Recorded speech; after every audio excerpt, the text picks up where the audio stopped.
What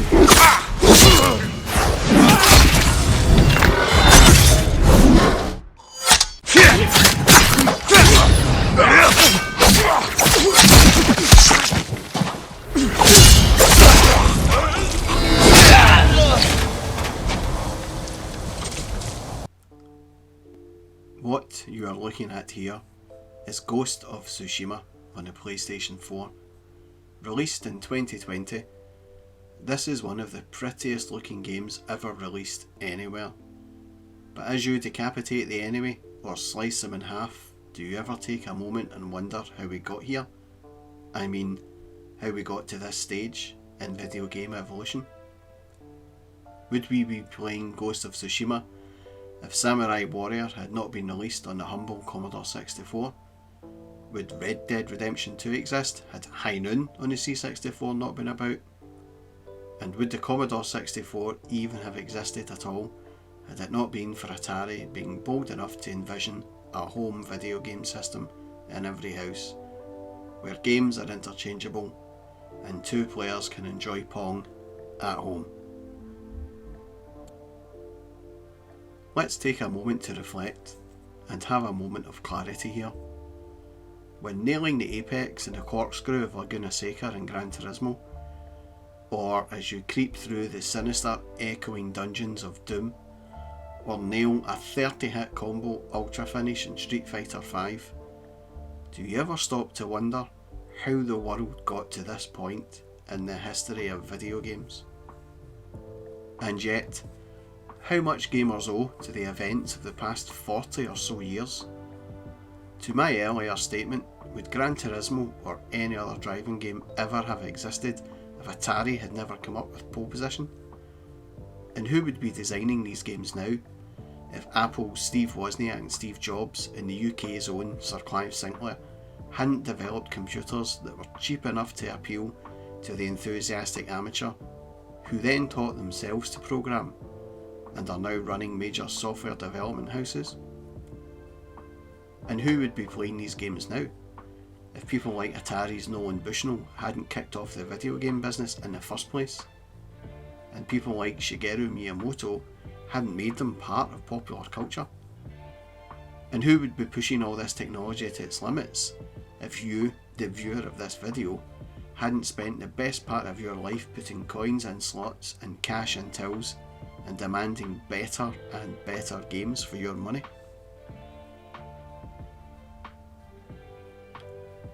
There you are, you see.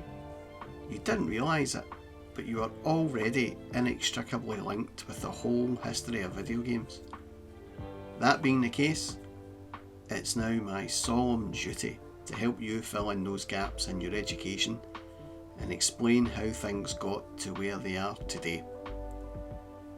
So grab your passport to the past and join me as I reminisce about my journey through the golden age of video games.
the Commodore is keeping up with you.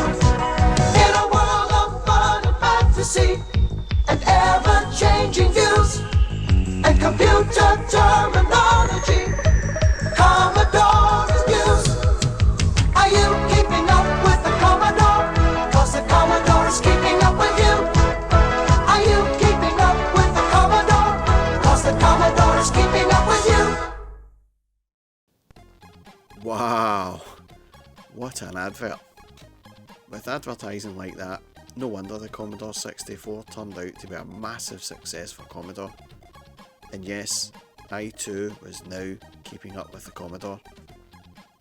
By the end of 1982, video games were to be found in every corner of the world, and the whole industry was going crazy. Luckily for me, one of those corners was my very own bedroom. Well, the bedroom I still shared with my sister.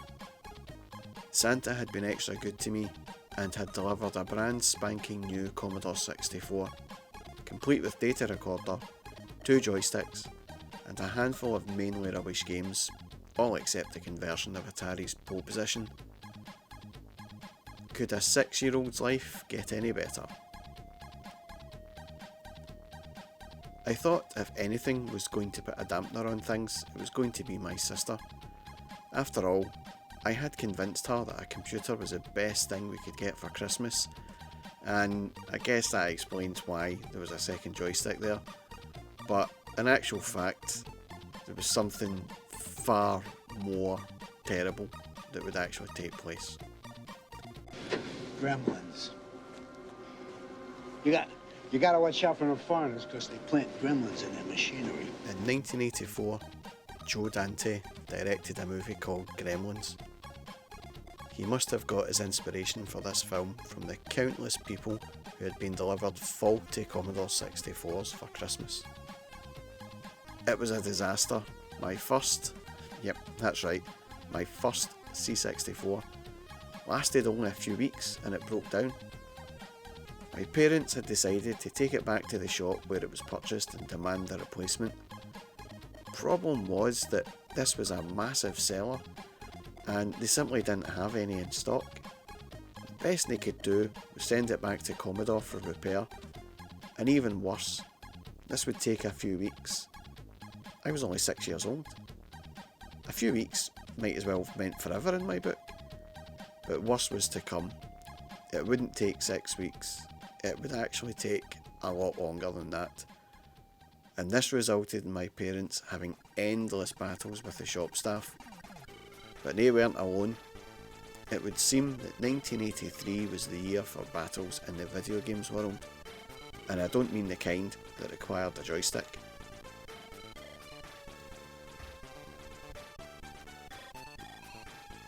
Atari was going to have a bad year and be involved in a lot of fights with competitors, and even itself. Over on the other side of the world, things were a little different. You see, over there, the coin-operated arcade machine was king, and Japan was so arcade happy that the government had to mint extra 100 yen pieces to replace the ones disappearing into the coin slots.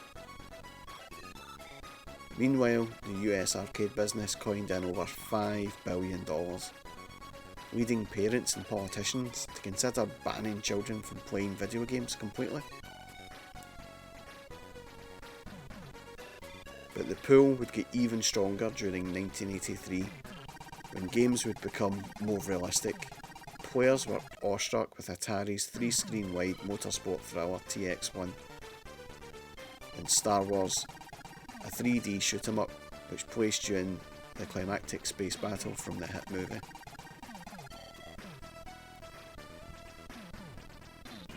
New arcade technology made the arcade experience even more authentic. Sega's Astron Belt and Milestar's Mach 3 and Cinematronics Dragon's Lair all used video laserdiscs to generate visuals a million miles away from the coarse, computer-generated graphics of the time. Gamers' jaws dropped when they witnessed the visuals on Dragon's Lair. Gamers were amazed at how a game could look so good, but dismayed as to how a game can play so bad. You see, Dragon's Lair was nothing more than an interactive movie, with players basically taking part in a quick time response exercise. The game was loved by many, but serious gamers mostly ignored it, seeing it for what it was, which was a bad game spruced up with fancy graphics, proving that good graphics doesn't mean a good game. This would not be the last time that software houses would disguise a bad game under good graphics though. In America, the console business had taken in around $3 billion, mostly due to Atari's VCS, which, since its release, had sold a total of 20 million units, or thereabouts, and accumulated a vast collection of over 1,500 game titles. As 1983 began, Atari accounted for half of Warner Communications' entire revenue. Analysts were amazed at how a toy fad could have turned into such a huge industry, and they wondered how long the boom would go on for.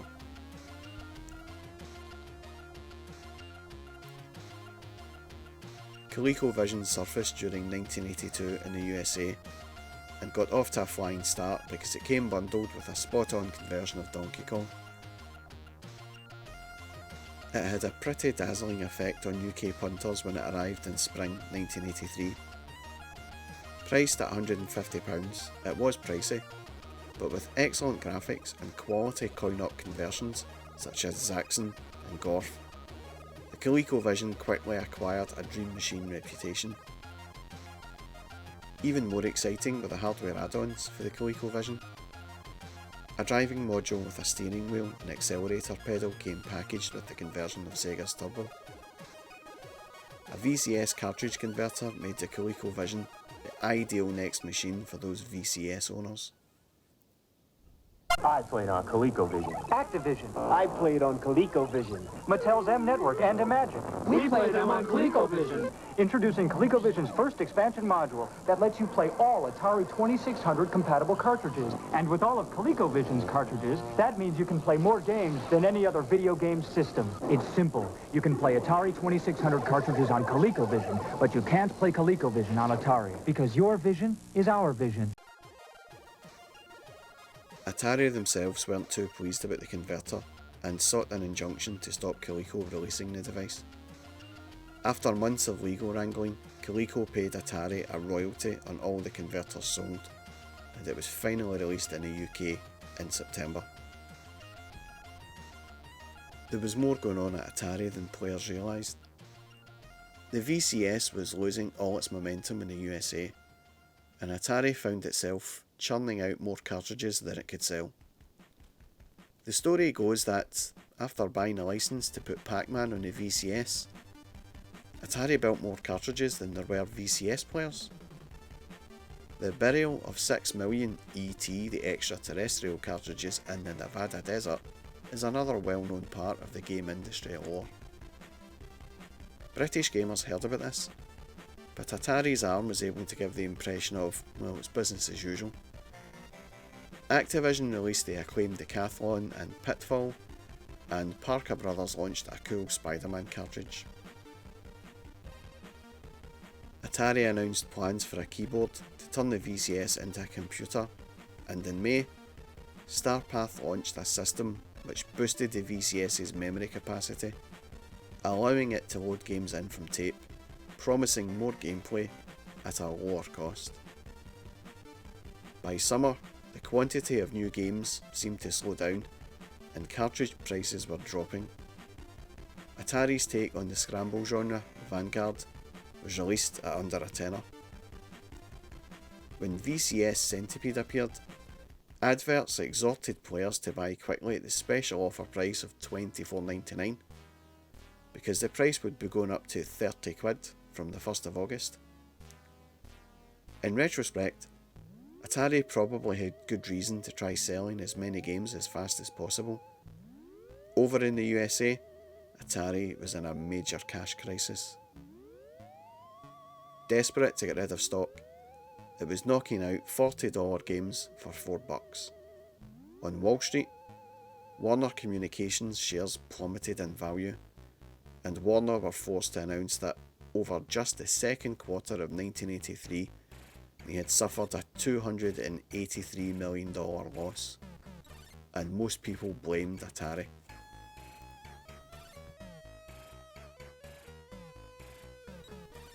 Meanwhile, back home, my computer problems were getting really bad. I had been without my Commodore for 2 months now, and it wasn't just me getting impatient, my parents were too. My mother, in a fit of rage, insisted that the shop replace the machine. This time they had stock, and of course, they replaced it. It was now early Easter, and nobody in their right mind was going to spend nearly £300 on a toy that would keep their kids indoors. To sweeten the deal, they threw in a games tape with 50 games. Although 49 were crap, it still put a smile on my face. So back home I went with my brand new Commodore 64, and as an extra bonus, I now had 2 power supply units for it in case one burnt out, which was a distinct possibility, as I was going to be making up for some serious lost time. So all was right with me. I could restart my journey into video games, safe in the knowledge that nothing else could go wrong. Could it? By Christmas, Commodore dropped the price of the C64 to under £200. It was still £70 more expensive than the Spectrum. It was a tempting buy now that it had some impressive games. One of the most exciting titles to appear was Commodore's International Soccer, probably the first killer app ever. Some C64 games were also filtering over from the States, where the machine was second only to the Atari 800. So software houses were converting top Atari titles for the C64, as well as developing games on both platforms simultaneously. So by the end of 1983, I had endured a difficult year.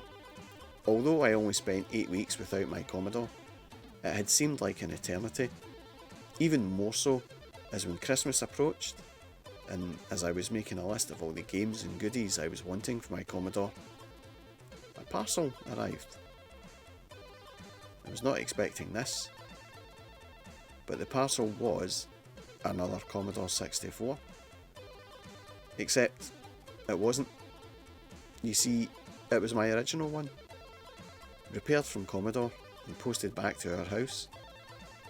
If my parents had not hounded the retailer for a replacement, then it would have been almost a year without my C64. Also, this meant that I now had 2 Commodore 64s, one for me and one for my sister. And with me just recently being told that I would be getting my own room, this was an ideal Christmas bonus. Everything seemed to be coming up Millhouse.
The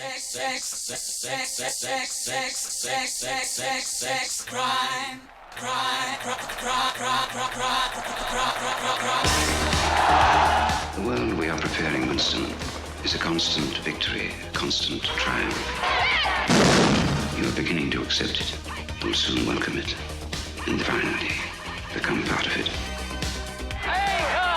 Can I take this for granted? With your eyes over me, in this place, journey home, I know there's always.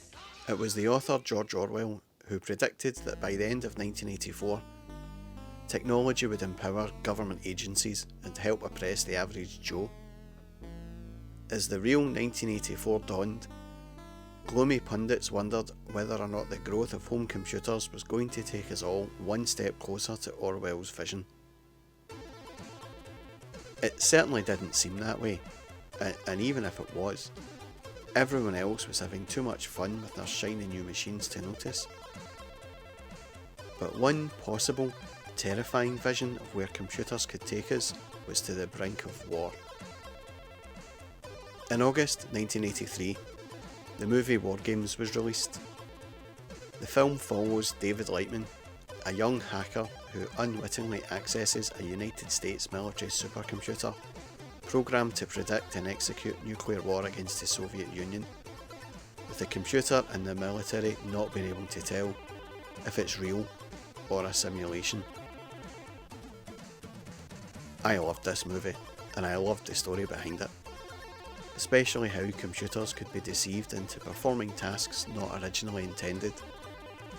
This movie was the genesis for me pursuing an interest in cybersecurity, and to this day remains one of my all-time favourite films. It also was responsible for my parents not giving in to my demands for a modem. They feared the worst. I mean, come on. Like a 7-year-old would be able to do anything like that. And let's be honest, this is Hollywood's take on computer hacking. Nevertheless, 1984 had started out as an odd year for me. Odd, as I now had access to 2 Commodore 64s, and odd because my parents did not seem too concerned about sending it back either. But what could we do with 2 Commodore 64s and 1 TV? The answer was get another TV and have those both set up at the same time. My parents had other plans though. You see, my other sister, well, she was saying she was moving out, so that meant I could now finally get my own room. And if I had my own room, then I could set up the other Commodore 64 to use. So that explains why I got my own TV for Christmas in 1982, and a ton of new games for my Commodore as well. It had been a big Christmas for all the main computer brands, with plenty of hot new games driving sales. The new lower price tag of the 48K ZX Spectrum had helped shift loads of machines to happy new owners, and international soccer had helped sell the Commodore 64 to kids with a bit more taste and who wanted to be part of the schoolyard elite. The only people in the games business who were not relishing the growth of computers' popularity were the console manufacturers. Their business was suffering badly in the USA, and the fact that more and more European players were turning to computers was proving to be a major problem. Atari's 2600 was all but dead in the water by this point, and it was sinking slowly. Atari and the other VCS software producers were trying to stave off the machine's obsolescence by releasing cartridges which had more memory and new superchips inside them to provide more levels, better graphics, and improved sound.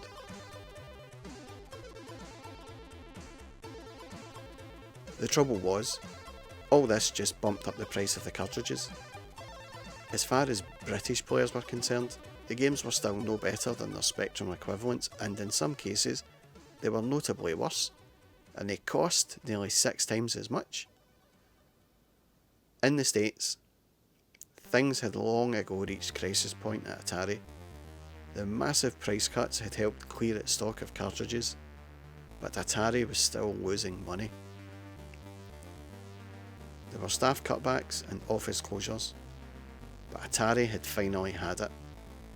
On July 6, 1984, the company was broken up and sold.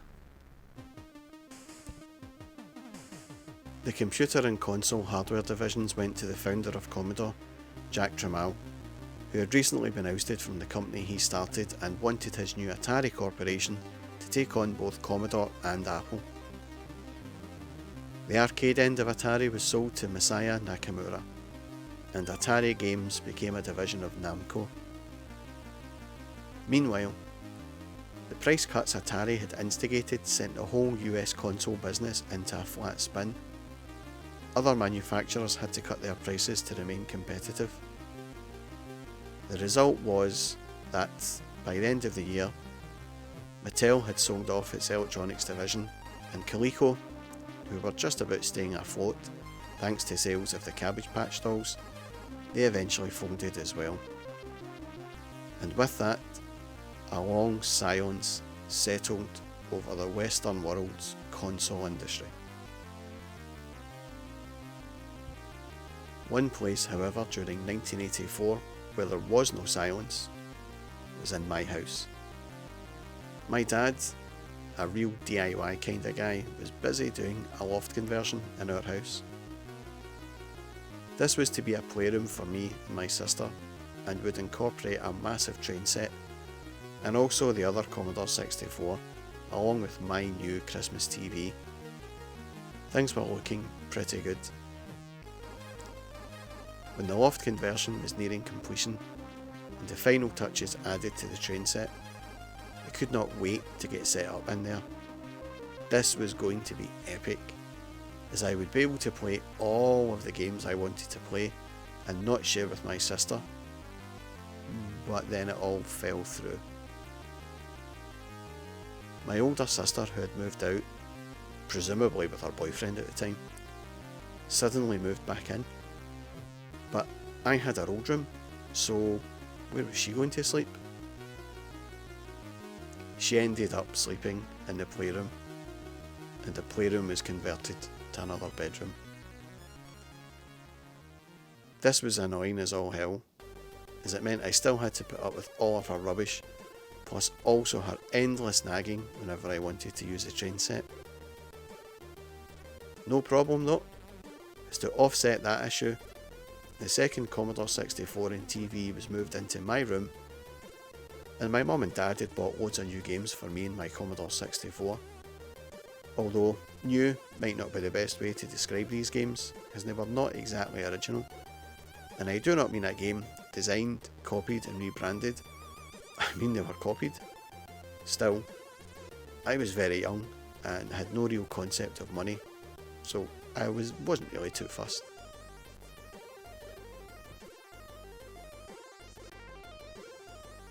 Clearly, I was not the only person enjoying this new digital revolution. In spite of some disappointing post-Christmas software sales, the UK's home business was still alive and kicking. New machines were still appearing, among them the Sinclair QL. This was a major departure for Uncle Clive, who was aiming higher up the market than he had with the Spectrum.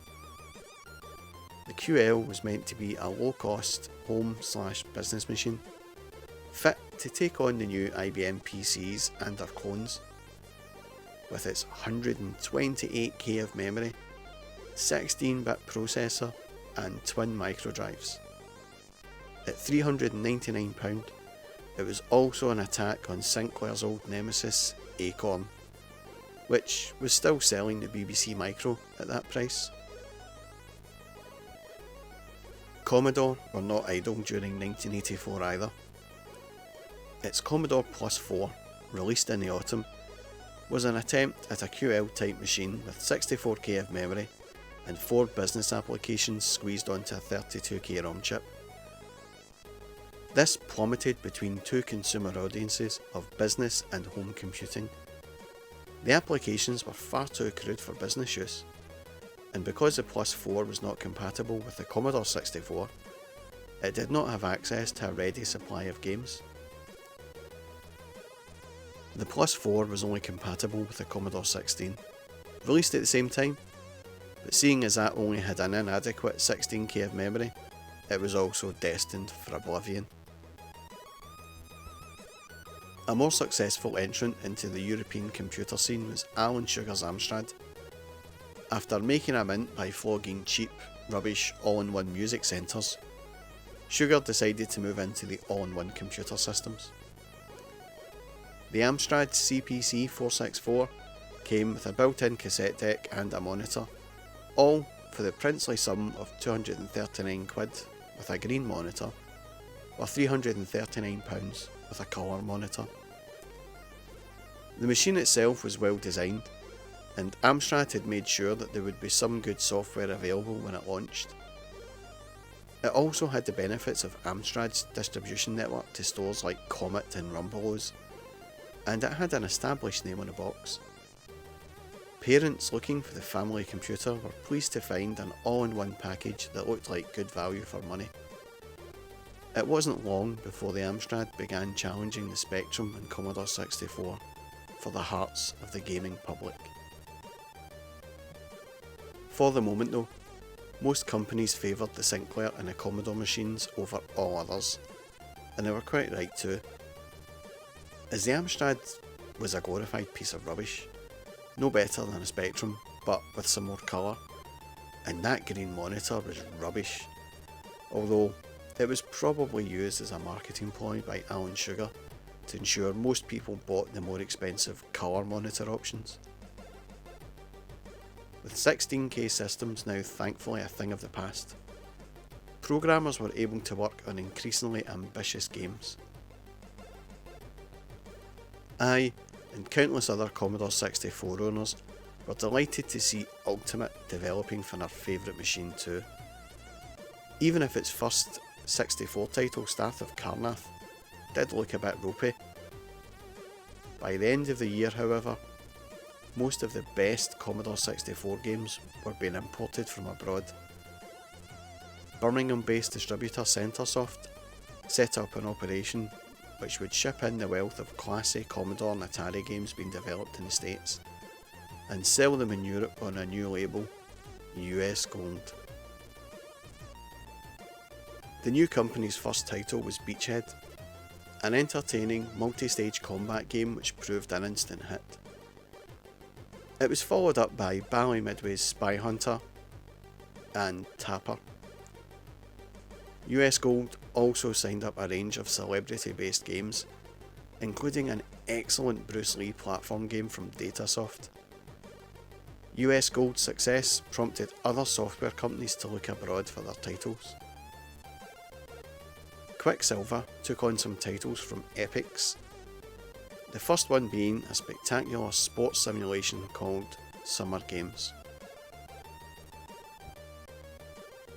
I have to take a moment here and talk about the artwork that appeared on the boxes for Epix games. This was truly stunning. It looked very futuristic and very much of the period with all the neon effects and such. This was well done by Epix, as the box art made the games instantly recognisable from a distance, especially when the games were out on display amongst its competitors on the shelves of many a W.H. Smith or Woolies.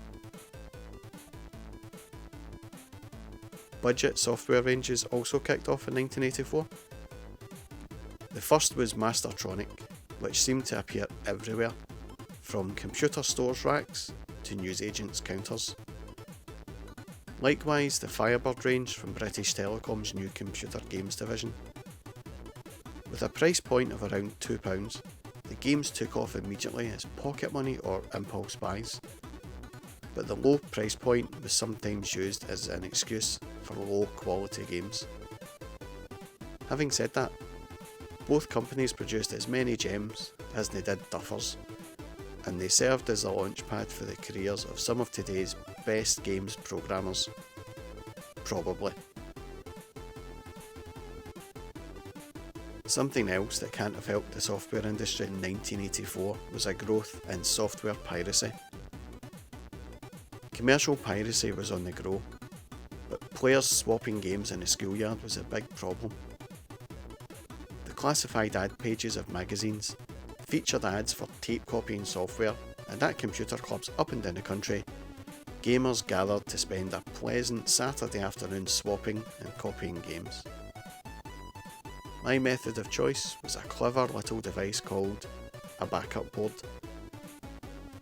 This handy little thing allowed 2 tape decks to be connected to one port of the Commodore 64. You loaded a game on one deck, whilst the other recorded it. The real advantage this had over the Ghetto Blaster method was it was 100% reliable. I was only young. I had no idea at the time that what I was doing was breaking the law.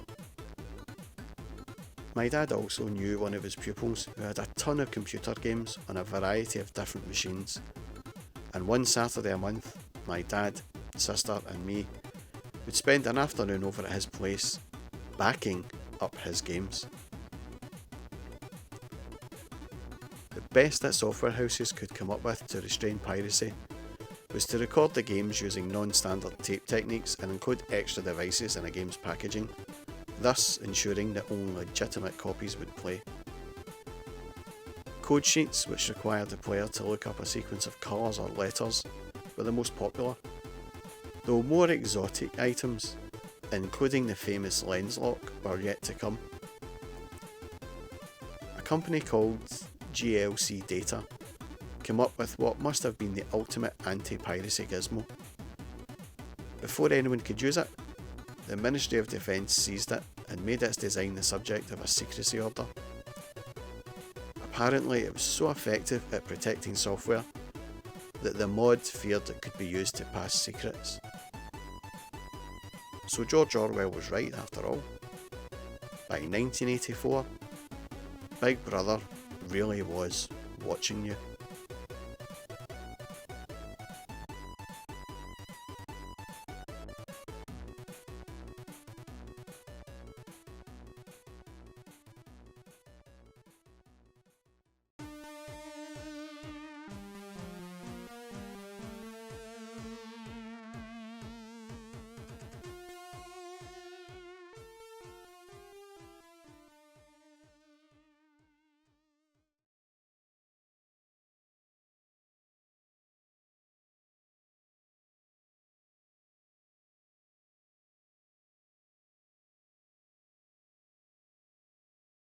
Now pay attention, because this here's the Atari 800XL home computer, and it's no ordinary computer.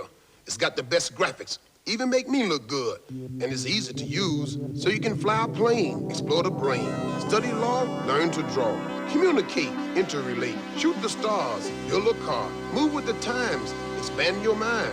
Start today, you're on your way. Now you got the picture? Take it from him. To get the best start, buy a better computer. This is Atari. This is the best. After the micro melee of 1984, where consoles were going down the pan, and yet more new computers being released, I realised that everything has a shelf life, and for each system that comes to its natural end, there will be a new one ready to take up the newly vacated spot. By summer, Atari had a 128K machine out, the 800XL. Though it was still an 8-bit machine, it was designed to be compatible with the old 400 and 800. Jack Trammell's main focus though was on Atari's new range of 16-bit machines, which had started appearing in July. Some reviewers dubbed the Atari 520 ST the Jackintosh, as it bore all the marks of a cheaper version of the Apple Macintosh. With the Macintosh and its predecessor, the Lisa, Apple had pioneered a new kind of computer, taking ideas from cutting-edge research laboratories where new user interfaces were being developed and incorporating them into the personal computer.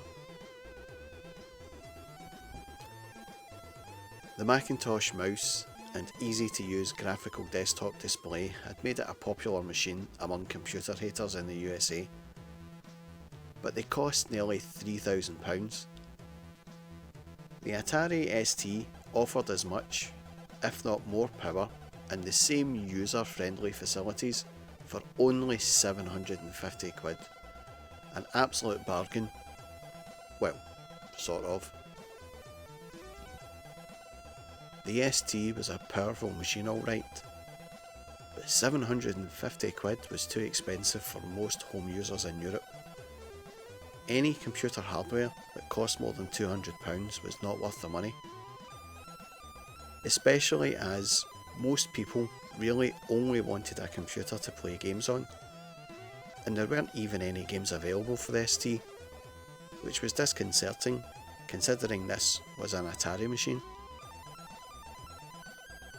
The ST had high resolution graphics, 256 colour display, 3-channel sound, 2 joystick ports, a cartridge slot, and one of the new 3.5-inch floppy disk drives.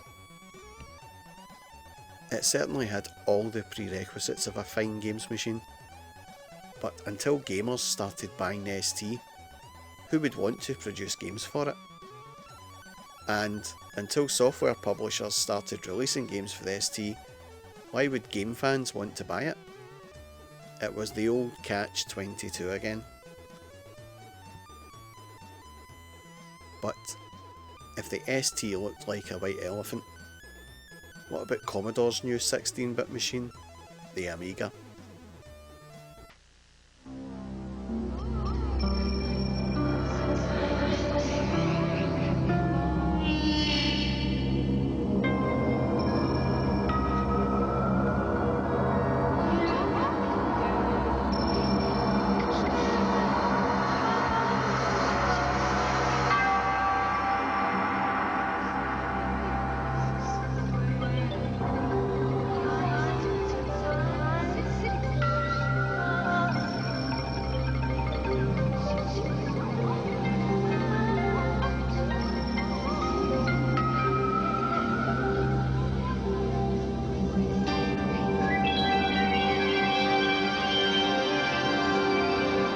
Experience the mind unbounded.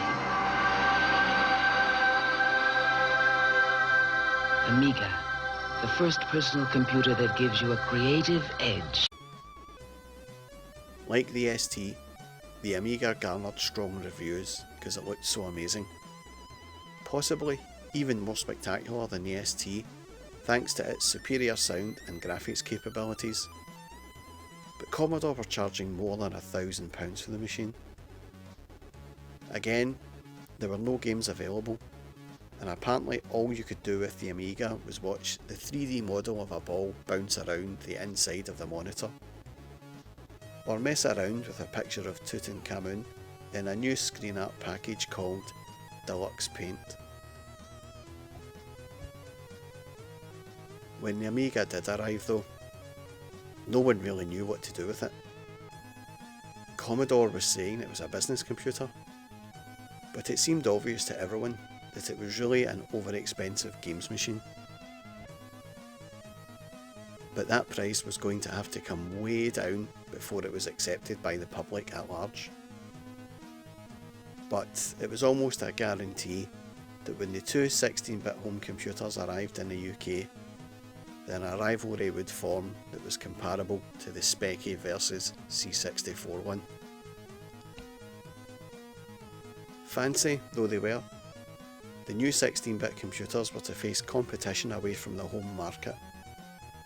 In 1985, the arcade craze from the Far East had finally made its way over to these UK shores, and there were lots of new coin-ops for young gamers to get stuck into.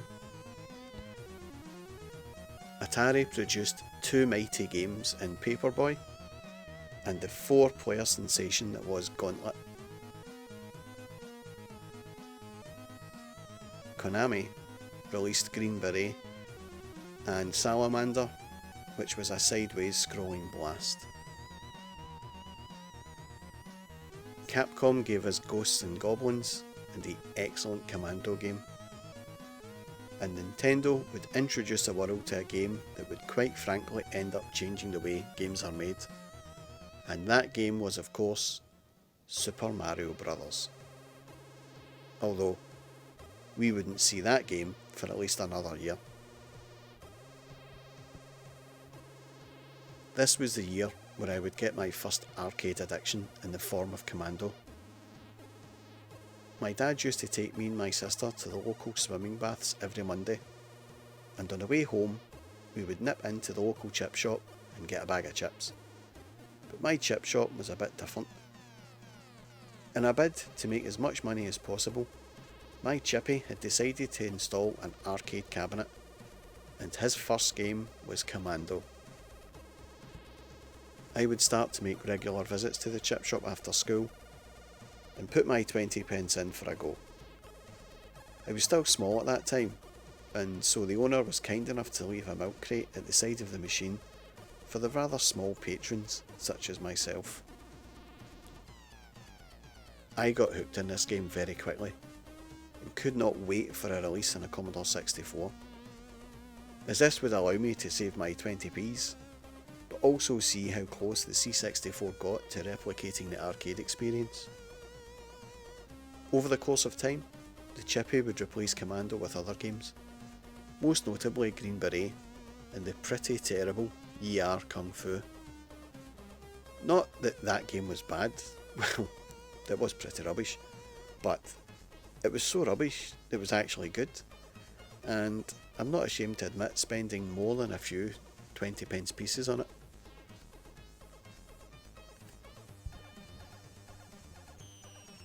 As far as the current home game scene was concerned, there were really only 3 main players in the hardware battle.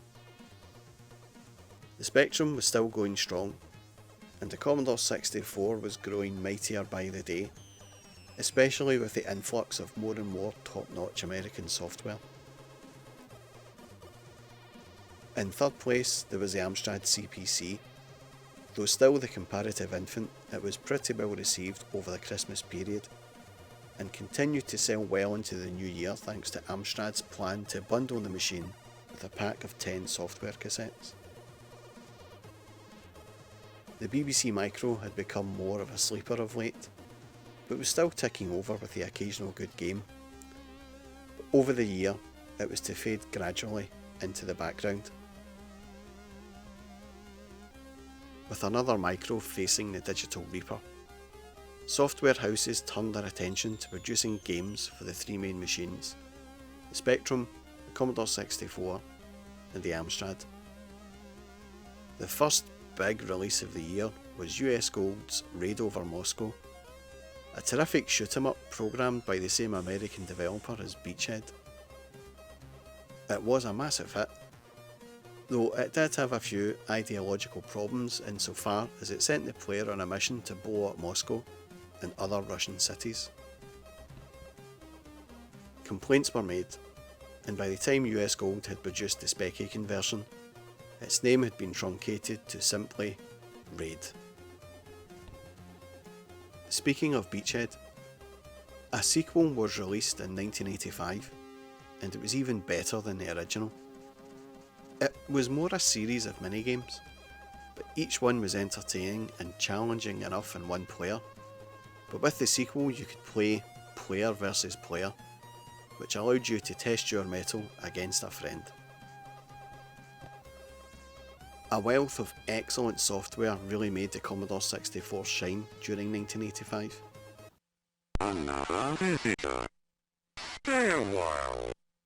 Stay forever. Epyx released an excellent platform puzzle game called Impossible Mission, complete with digitised speech. They then followed up their 1984 Olympic simulation, Summer Games, with the even more advanced Summer Games 2. Activision, having moved out of the VCS business, was working at converting a few of its best Atari titles to other formats. Amongst them, the jungle-based platform experience that was Pitfall 2.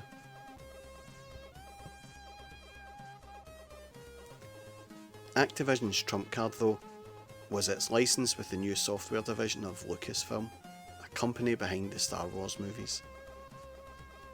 The first title to be released was Rescue on Fractalus, a 3D blast set in the torturous fractal-generated canyons of an alien planet. It was staggering to see such a game on a Commodore, though Atari owners were quick to remind everyone that Lucasfilm released a far superior version of Fractalus on their system when the game was entitled Behind Jaggy Lines. Ocean Software revived the Imagine name, adopting it as a label for their range of arcade games. The first Imagine title was World Series Baseball, which was classy, but not a major hit in the UK. Ocean quickly followed up with a classy lineup of arcade conversions, starting with the excellent Hypersports and the not so excellent Yar Kung Fu. UK punters had already been turned on to martial art games by a Commodore 64 game from Melbourne House called Way of the Exploding Fist. This was a side-viewed, one-on-one beat-em-up, much like the Data East Karate Champ coin-op. It gave each player a range of kicks and punches and leaps, and players progressed through the best of the battles, earning karate-style ratings. It was great fun, but it suffered from a flaw which allowed players to beat all opponents with just a couple of moves. With the standard of new games rising ever higher, the software business became increasingly competitive. The old days of rehashing Space Invaders and Asteroids were gone, and companies had to look for ways to beat the competitors off the shelves. Some of the smaller companies increased their advertising budget to give themselves the same profile as the big boys.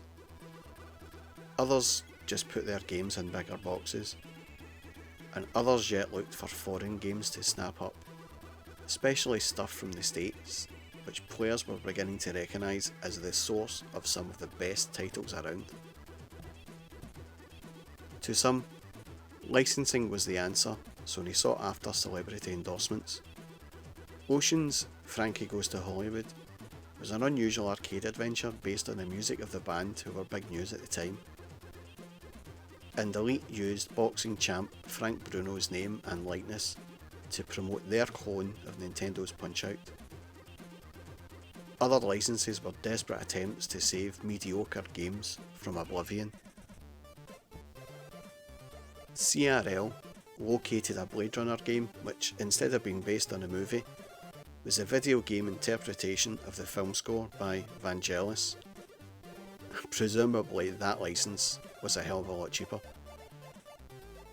Argus Press, which had made such a good job of its official Alien game, went a bit mad on a game based on Paul McCartney's movie musical, Give My Regards to Broad Street. Electric Dreams Software released a game of this year's big movie, Back to the Future.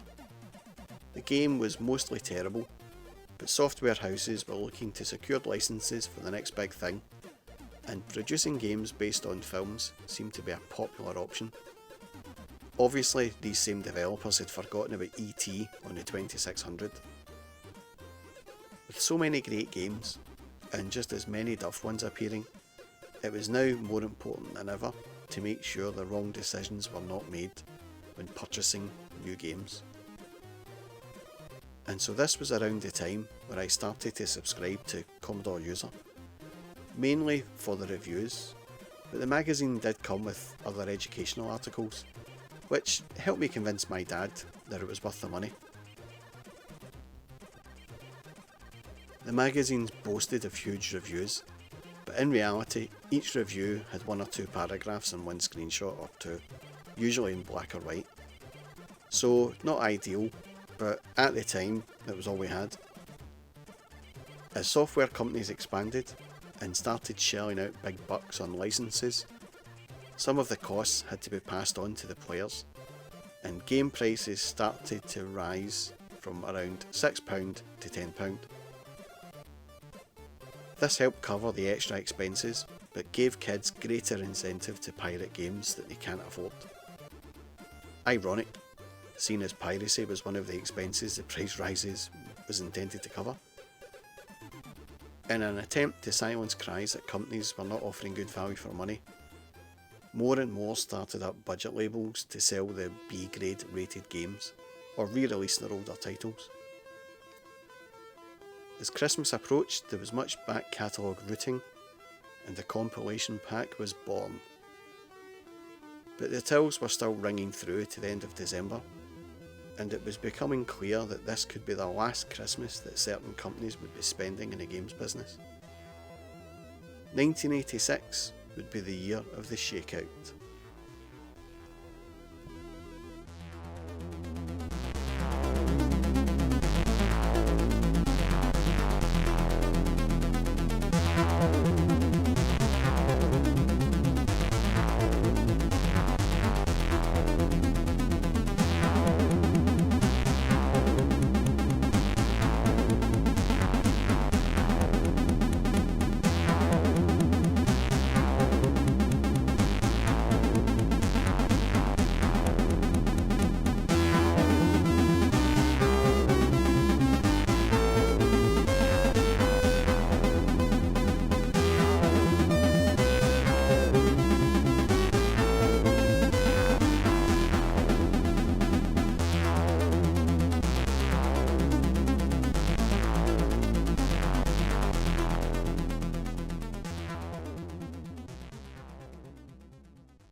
Players who had chosen a Commodore 64 for Christmas must have felt pretty good about themselves when 1986 opened, with a batch of terrific new games for their new computer.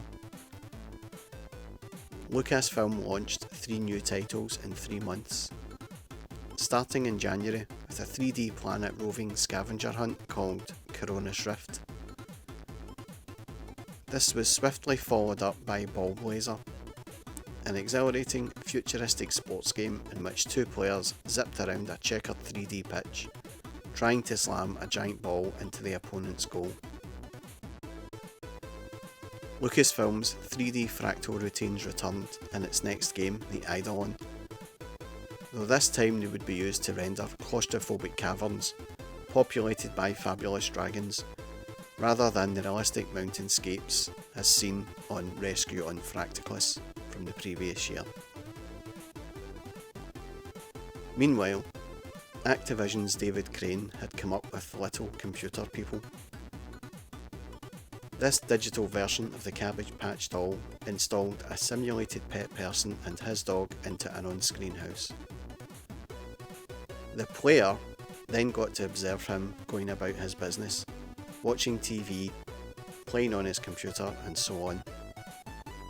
It proved an attractive novelty game, but player interaction was limited to playing cards with the LCP and delivering presents to keep him happy. US Gold released a great golf game called Leaderboard Golf. Now, while this game did not set the gaming landscape on fire, I enjoyed it, as I now had a game that my dad enjoyed playing. My dad would play games like Pit Stop 2, but I could tell he never really enjoyed it. Here was a game that he did enjoy playing, and I enjoyed playing it with him. Discovering he had a likeness for the more sedate sport games, I also got a hold of this pool game that I just cannot remember its name. I referred to it as Pool 16, as it only took 16 blocks on the tape counter to load. Spending countless hours of an evening playing these games with my dad brings back a lot of fond memories, as he is no longer with us. But it's moments like these that I perhaps cherish more about my Commodore 64 than anything else. Another game that was breaking ground on the C64 was Nova Gen's Mercenary. It was a vast 3D adventure game in which the player got to explore the embattled world of Targ, scouring its surface, secret underground bases, and even a floating city for a means of escape. The programmer, Paul Wokes, had packed Mercenary with intricate details and subquests, but most players were won over by the 3D graphics, the like of which had been thought impossible on the Commodore. Jeff Crammond, who had created some of the BBC Micro's best games, was another programmer who pushed the Commodore hardware to its limits in The Sentinel. This was an ingenious game of strategy, played out on thousands of mathematically generated three-dimensional checkerboard landscapes. It was unlike anything that had gone before, and there hasn't really been anything like it since, though many players with long memories wish there had been. Less cerebral, but just as enjoyable, was International Karate, programmed by Archer McLean and released by System 3. This was really just a rerun of the previous year's Way of the Exploding Fist, only with the flaws knocked out and some cool new moves and scenery graphics added. It was a major hit, and with that, a new genre of games was born: the beat 'em up. It was with releases such as these that the Commodore started to ease ahead of the Spectrum in the game's superiority stakes. Where the Commodore programmers did take their foot off the gas, however, was with the guys over at Elite.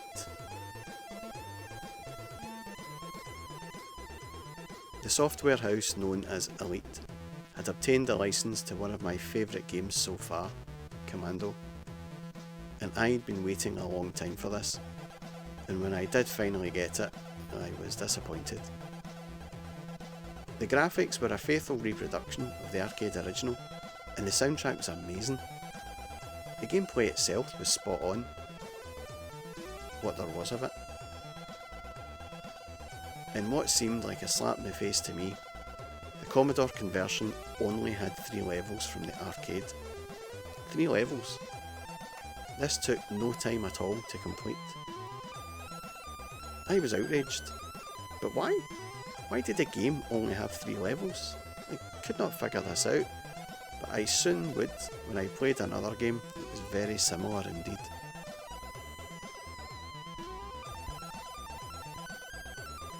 Rambo: First Blood Part 2 was a game adaptation of the hit Stallone movie. This too only had 3 levels, and it took longer to load the game than it did to actually play it. It cost $7.99 as well, but on the plus side, at least Ocean were now producing great games from movie licenses, but that success was to be short-lived.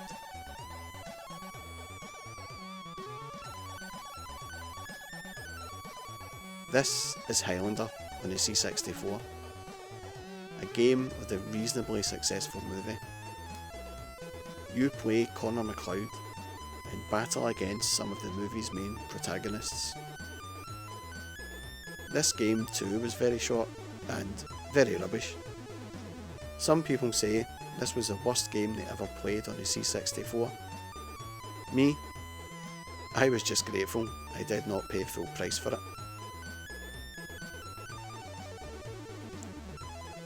The reason for these short games was memory, or the lack of. You see, 64K of memory was not enough, and this was a fact that was not lost on me now.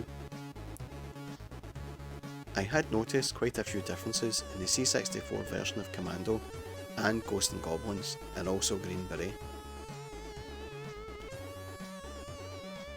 The arcade machines had what seemed like an abundance of memory when compared to the now humble Commodore 64. And as arcades would advance, the Commodore 64 would stay the same. I realised last year that having a computer to play games on would mean upgrading every few years or so. And now it was coming closer to that time. Now, I was going to have to start begging for an upgrade. But what system would I upgrade to? I would take my time over this and ponder my options. One thing was for sure, it certainly would not be a backward step to something like the Spectrum, as this was already showing signs of old age. But another era was just about to begin. The Atari 520 ST, which had been admired by all but bought by few during 1985, finally seemed to be making some headway in the game playing world. A new Liverpool-based company called Psygnosis got the ball rolling with an intriguing but not entirely lovely platform adventure called Braticus.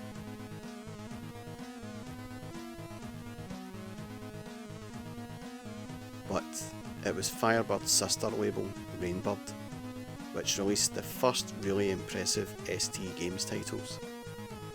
When pictures appeared of Starglider, awestruck readers scrutinised the detailed graphics and smooth colour graduations, the like of which had never been seen before on a home machine.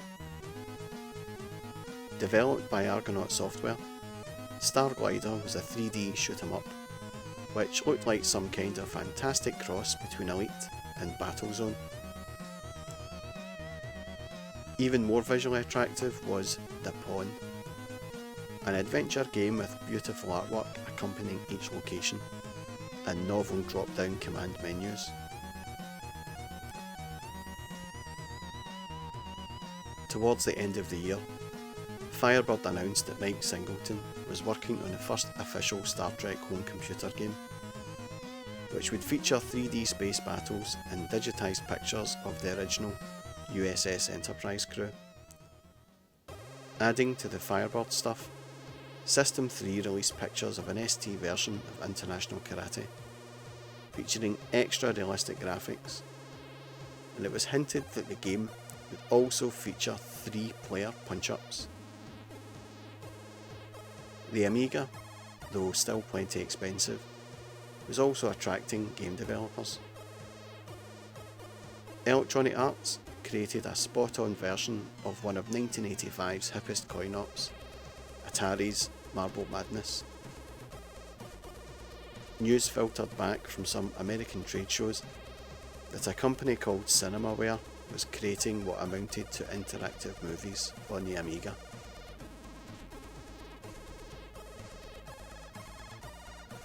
The screenshots of Defender of the Crown certainly looked amazing, especially the ones of a princess dressed in her knight attire.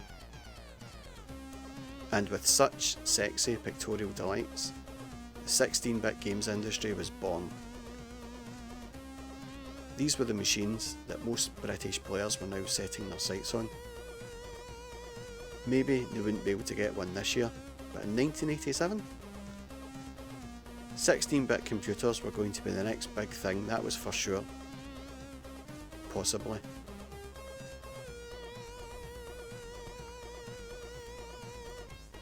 Just as 16-bit machines were about to hit their stride, news filtered across the Atlantic that consoles were back, old-fashioned 8-bit consoles, and they were doing a roaring trade. While Western players had been buying their Ataris, ColecoVisions and Spectrums back in 1983, Japanese gamers had become hooked on a different game machine, the Nintendo Famicom.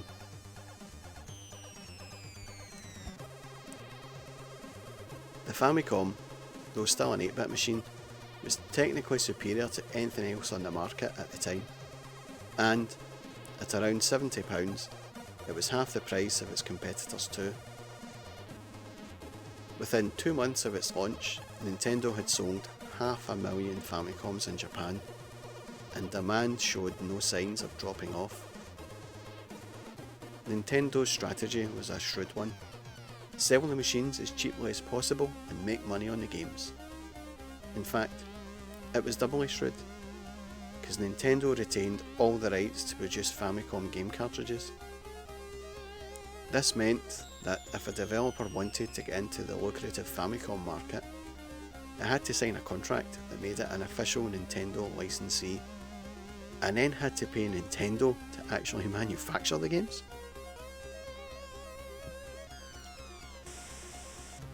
It was a deal that propelled what had once been Japan's foremost playing card company into the big leagues of the consumer electronics industry, and made two game developers a lot of money too. For the first 2 years of the Famicom's life, Nintendo seemed content to limit its success to Japan. Then, in 1983, when Atari showed their interest in buying the home computer rights to Donkey Kong, Nintendo also considered selling Atari the Famicom. Atari would use its extensive distribution network and years of experience in the video games business to market the Famicom outside of Japan, and Nintendo would get a royalty for each machine sold. But when Atari went down, taking the rest of the Western console market with it, the deal collapsed. However, Nintendo realised that many of the players Atari left behind were still just as turned on to video games. They had just become disenchanted with the games that were being sold. Work began on retooling the Famicom for the Western market, and at the January 1984 Consumer Electronics Show, the Nintendo Advanced Video System made its debut. Where the Famicom had been designed to look like a toy, the AVS was designed to look like it could have been part of a hi-fi stack. Nintendo was going out of its way to distance the AVS from the games console that most stores had vowed never to touch again. But the bluff did not work. Few wanted the AVS. Its collection of add-ons, which included a computer keyboard, a music keyboard, and a cassette data storage device, were considered inappropriate for a machine that was supposed to be devoted to entertainment.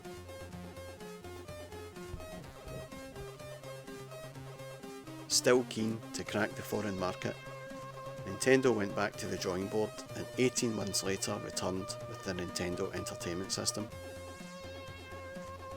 This grey box went on show at the Summer '85 CES show, surrounded by a range of unusual add-ons, a light gun for shooting on-screen targets, and a small robot that watched the screen and moved spinning gyroscopes around on a plinth.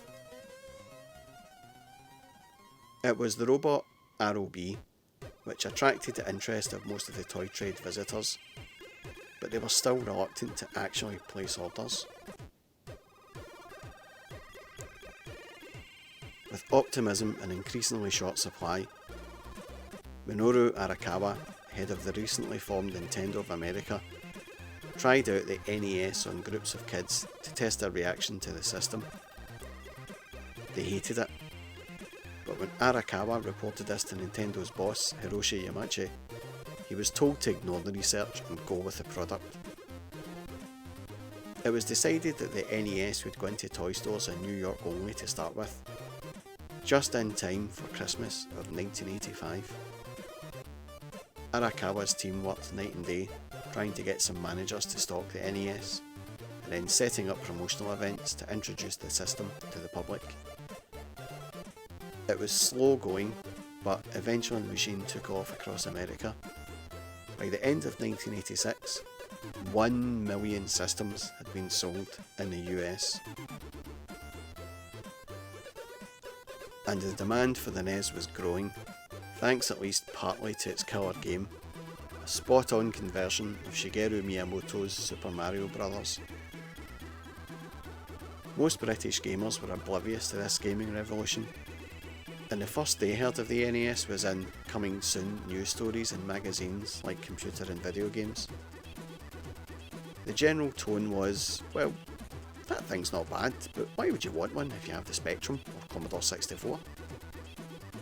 If anything, the British press seemed more interested in two other new consoles which were being released in the USA, the Atari 7800 and the Sega Master System. The Atari machine was interesting because it meant Atari were getting back into the games business. The Master System is interesting because Sega had recently become a big name in the coin-op arcade sector, with awesome 3D games like Space Harrier. An official home conversion on Sega's own machine is bound to be good. Could consoles make a comeback in Europe? And if so, which would be the best? Or would 16-bit be the way forward? For the time being, I was happy to stick with my Commodore 64, especially as my dad had relented to allowing me to have a modem. You see, at the school he taught, they had a few Commodore 64s in their computing class, and they had modems. So during the summer of '86, when the schools were closed, my dad had been allowed to borrow one, and I wasted no time in getting it set up, and it was great while it lasted. Phone calls were expensive in 1986, and so when the phone bill came in, I was in big trouble. Phone bill? Yes, it was in the same place, under his mattress. £299! You've been ringing, George, to speak in clock in Rio de Janeiro. £289.19. And there'll be 40 quid for reconnection. And a deposit of £40. How do you know? GPO woman told me. She rang me up yesterday. That's £369!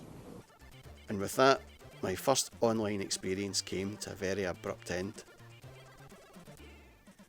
Nice try, Adrian.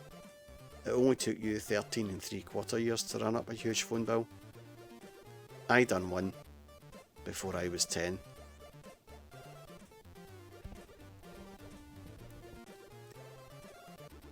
I had been given a lot to think about that year.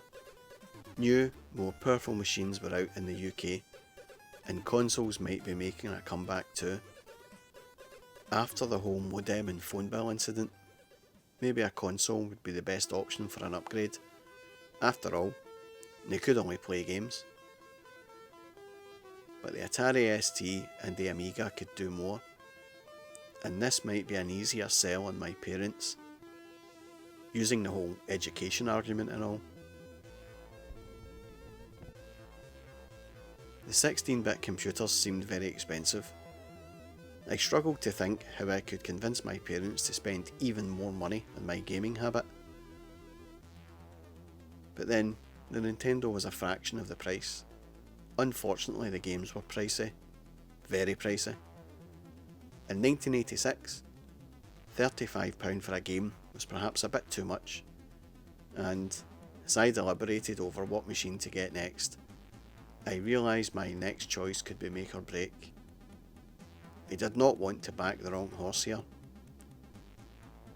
Perhaps all would become clear in 1987.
"1987 was a massive year in gaming for me. There were lots of cool games out in the arcades, which were becoming more and more popular each day and were springing up everywhere. Lots of new, really good games on the new 16-bit systems. It looked like 1987 was going to be their year where they would hit the big time. The C64 would still perform well this year, but like the Spectrum and the Amstrad, it would start to fall behind in terms of visuals and quality. Maybe this would be the last year for the 8-bit computers. The 8-bit consoles that had been creating a start in Japan and America would finally be making their way over to Blighty this year. As 1987 opened, any thoughts of the imminently arriving consoles soon faded from players' minds. Nobody needed to buy a new system to play arcade conversions. Over Christmas, the shops had been full of Amstrad, Commodore and Spectrum versions of all the big games. There were even conversions of the mighty Space Harrier, which had been okay, but ultimately disappointing, though that only went to prove that Space Harrier was a rudimentary game spruced up with fancy graphics. Remember Dragon's Lair from 1983? Anyone?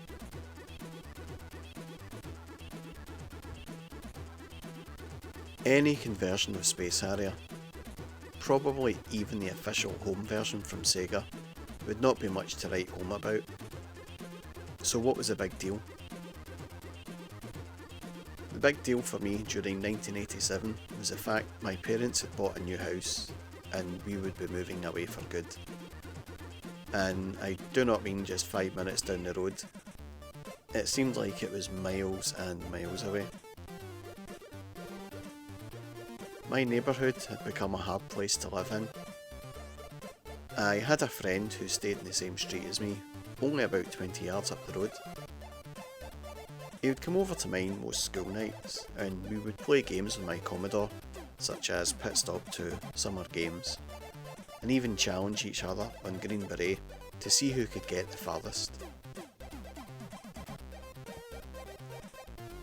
At the end of each night, even though we only stayed a few doors along the road, my dad would have to walk him home. Our neighbourhood had become quite rough. I'm not saying it was anything as bad as this.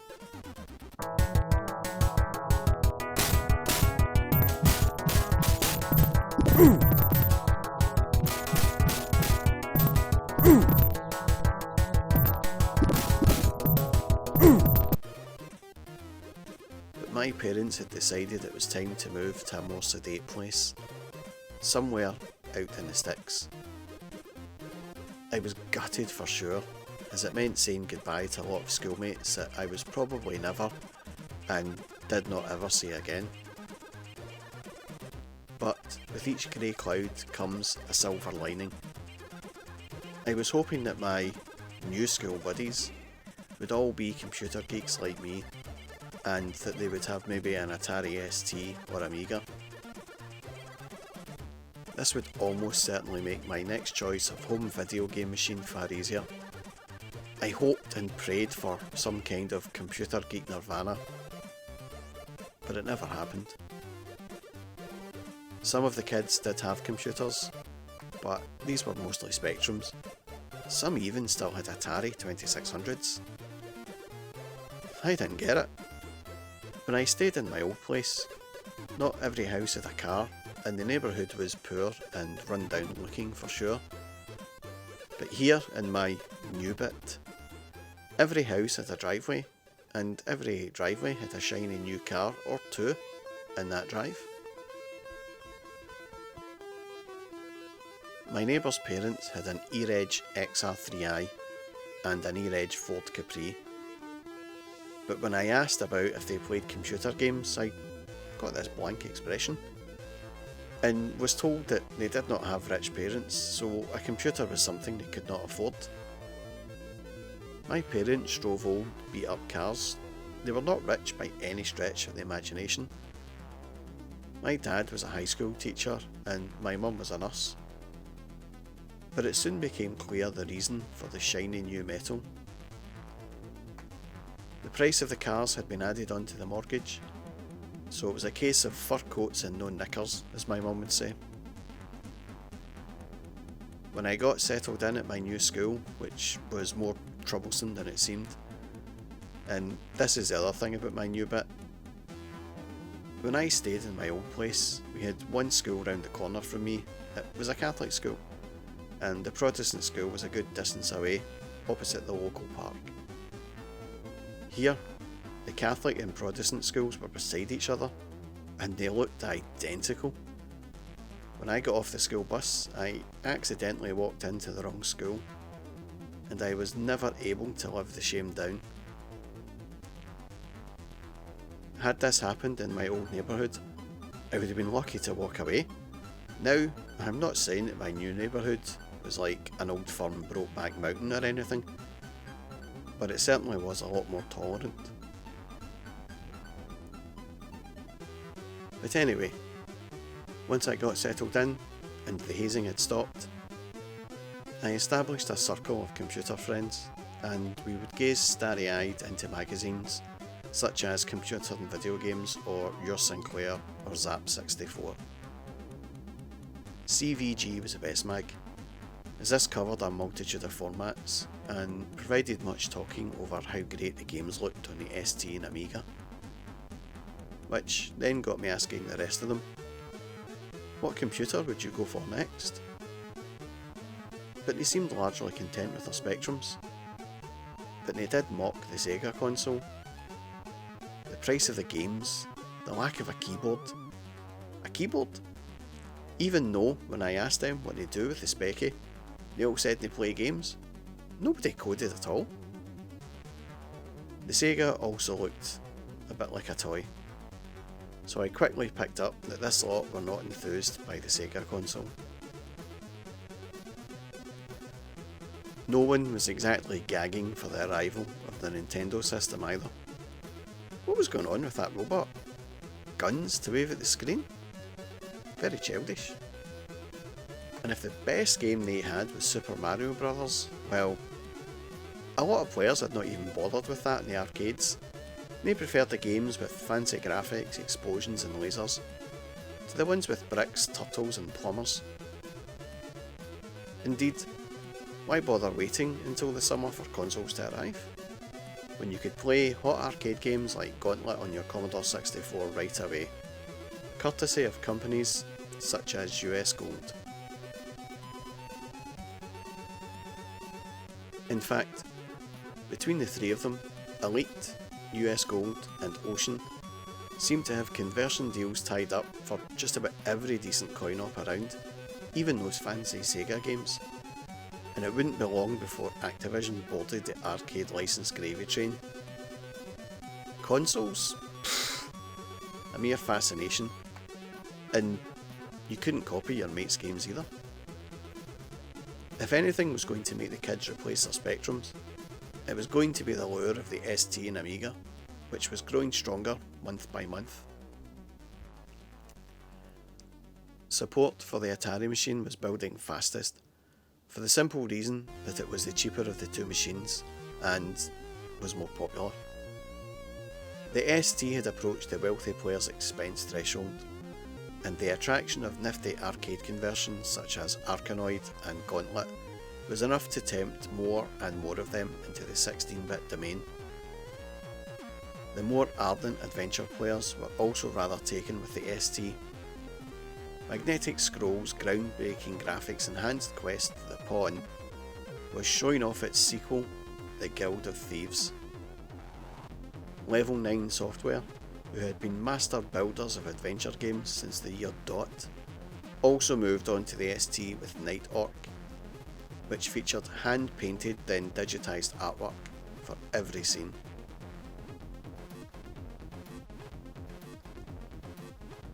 Best of all, Infocom were also producing Atari ST games, including the legendary Zork series and the newer, racier, Leather Goddesses of Phobos. By the time Christmas rolled around again, these newborn 16-bitters would be looking to Domark's fantastic conversion of Atari's Star Wars coin-op, Firebird's Bubble Bobble translation, and Activision's cool Super Sprint license, as well as a colourful 3D shooter from NovaGen called Backlash. To keep ST owners drooling, NovaGen promised that the sequel to Mercenary, called Damocles, would be making its debut on the ST in 1988, but it never did appear, or if it did, I certainly do not remember seeing it. It was all going well for the ST, but what were Commodore doing all this time? The Amiga was shifting, but very slowly, and the reason for this sloth was the price. For some reason, Commodore did not put a TV modulator in the case, so if you wanted to see the Amiga do something apart from flick its drive light on and off, you either had to spend over 250 quid on a monitor, or go for the cheaper £25 TV modulator box. For obvious reasons, the Amiga software catalogue was not as bountiful as AST's at this stage, but the machine was already developing a selection of killer apps. The big attractions were Electronic Arts Deluxe Paint, which provided an array of computer graphics tools previously unavailable to anyone without access to a visual effects studio. Mirrorsoft had snagged a license to distribute the Cinemaware games, and the eagerly awaited Defender of the Crown made it over here first. A medieval strategy game benefiting from Hollywood production values, it wowed players with its fantastic graphics and music, and just about all new Amiga owners ended up with a copy in their software library. Electronic Arts, having earned a reputation for quality Amiga software with its conversion of Marble Madness, was preparing 2 new Amiga titles which caused the jaws of all who saw them to drop. Ferrari Formula 1 was a racing simulation with fantastic graphics. Even more amazing was Bob Dunnerman's Interceptor, an air combat simulation that let the player take off from the San Francisco airport in an FA-18 jet, zip under the Golden Gate Bridge, and then head out to sea to chase down incoming cruise missiles before the Bay Area got nuked.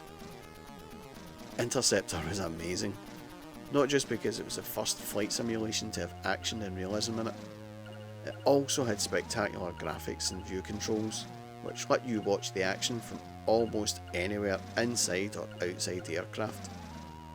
Another groundbreaking game to add to the Amiga's catalogue. Could the consoles possibly match this? Nintendo put the UK marketing of the NES in the hands of Mattel, who then released the machine in 2 different packs.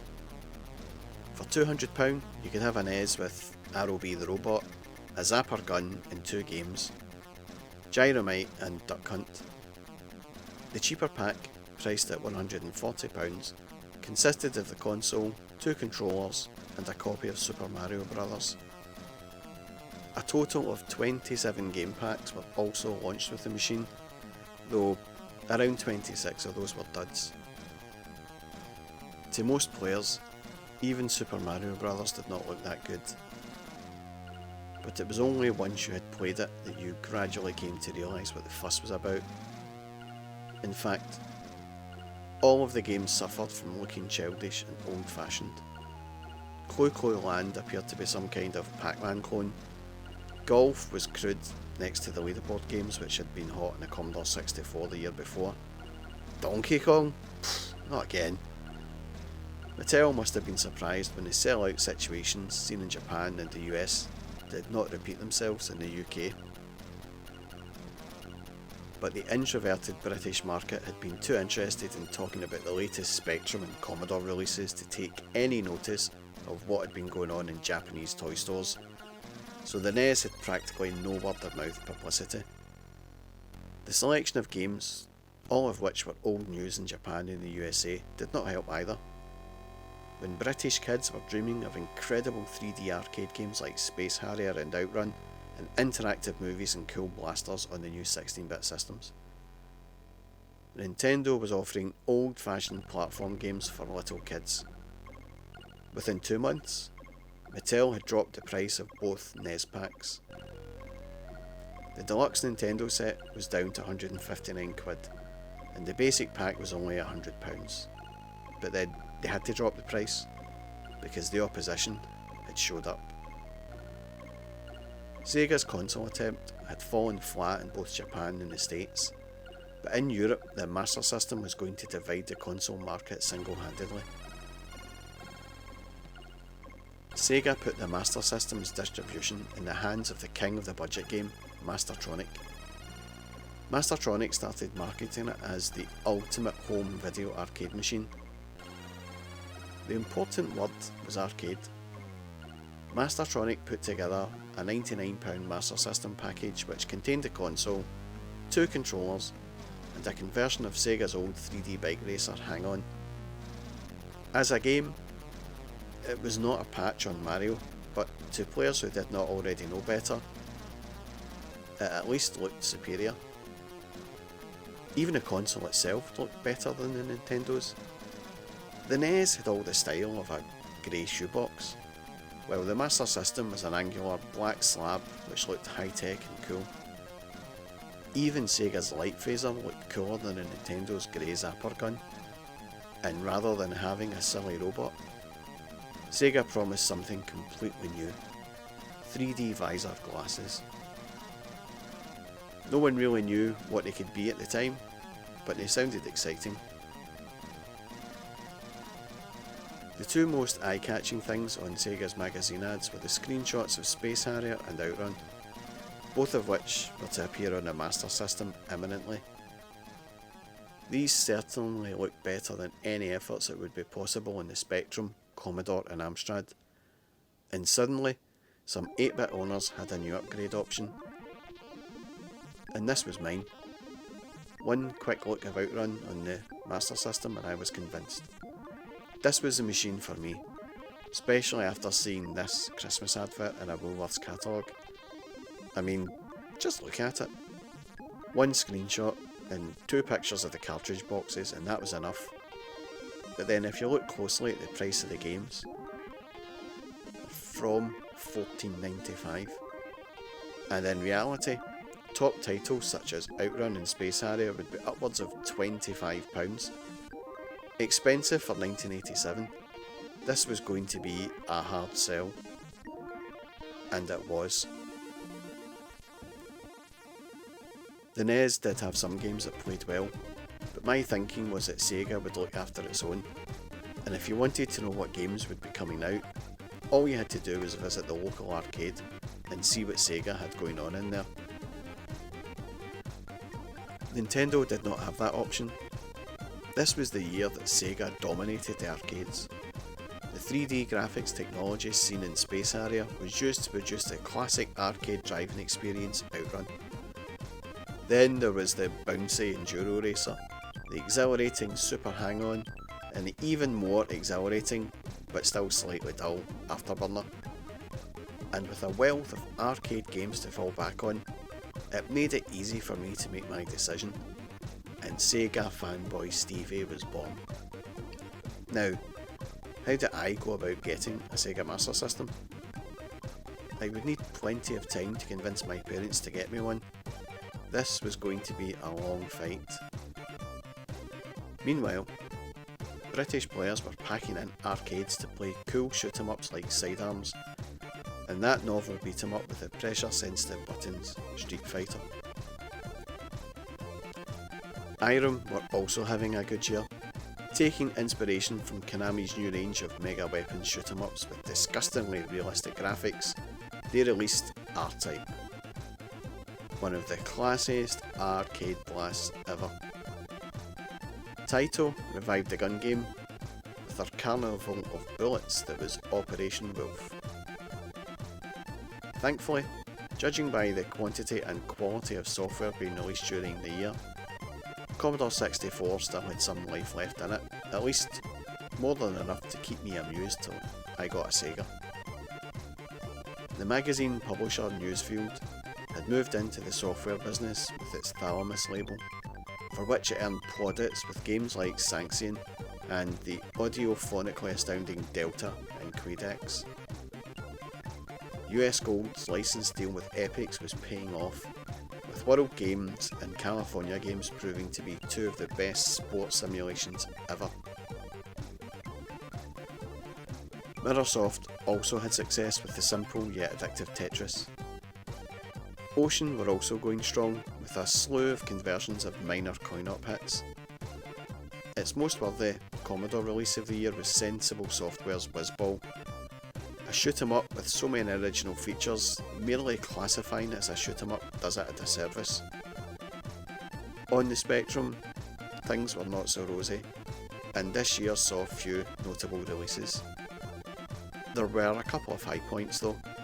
Mercenary was a hit, and in the same 3D exploration vein, there was Incentive Software's Driller. Perhaps the most memorable Spectrum title of this year though was Ocean's Head Over Heels, a novel isometric platformer which gave players the task of solving problems by using two separate characters. This was the zenith of the Night Lore style game. Earlier in the year, Amstrad relaunched the Spectrum 128 as the Spectrum Plus 2, with a drab grey case and a built-in cassette deck. Then towards Christmas, the Spectrum Plus 3 arrived with a new black livery and one of Amstrad's 3-inch disc drives mounted in a case. Prices were set at £139 for the Plus 2 and £199 for the Plus 3, and did some pretty good business over Christmas. But as the year ended, Spectrum owners must have felt they did not have much good stuff left to look forward to.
"1988 was a very slow year for me with the Commodore 64, having not really played or acquired many new games during this year. But it wasn't as a result of me now contemplating my next platform. It was just there were not many games that really tickled my fancy, that's all. Nearly all of the games I picked up this year were conversions of arcade games, a result of me spending more and more time in arcades. These arcade cabinets were popping up everywhere. The chippies always had one. Restaurants would normally have one or two in the waiting lounge. Swimming pools had them out front. They were everywhere and anywhere. I was now reasonably tall enough to play these games without the need for a crate. Well, all apart from Operation Wolf, I still needed a crate for that. That was until I got the Commodore 64 version. Having no light gun, the developers got around this problem by placing a crosshair on the screen, which you moved around with a joystick, which was very slow. 16-bit owners must have been really spoiled with this game, especially as you could use the much faster mouse to move the crosshair around the screen. The other downside with the Commodore 64 version was that you simply couldn't miss. By moving the crosshair around, you could hit the target each and every time, taking away the skill required when playing the arcade game. Next up, there was Afterburner. Any conversion of this was going to be bad, and the Commodore 64 was possibly the worst version of this game anywhere. Incredibly jerky scrolling, poor responsiveness from the controls, and just rubbish. Outrun was another disappointment. This game looked terrible, and from the screenshots and magazines the Specky looked miles better.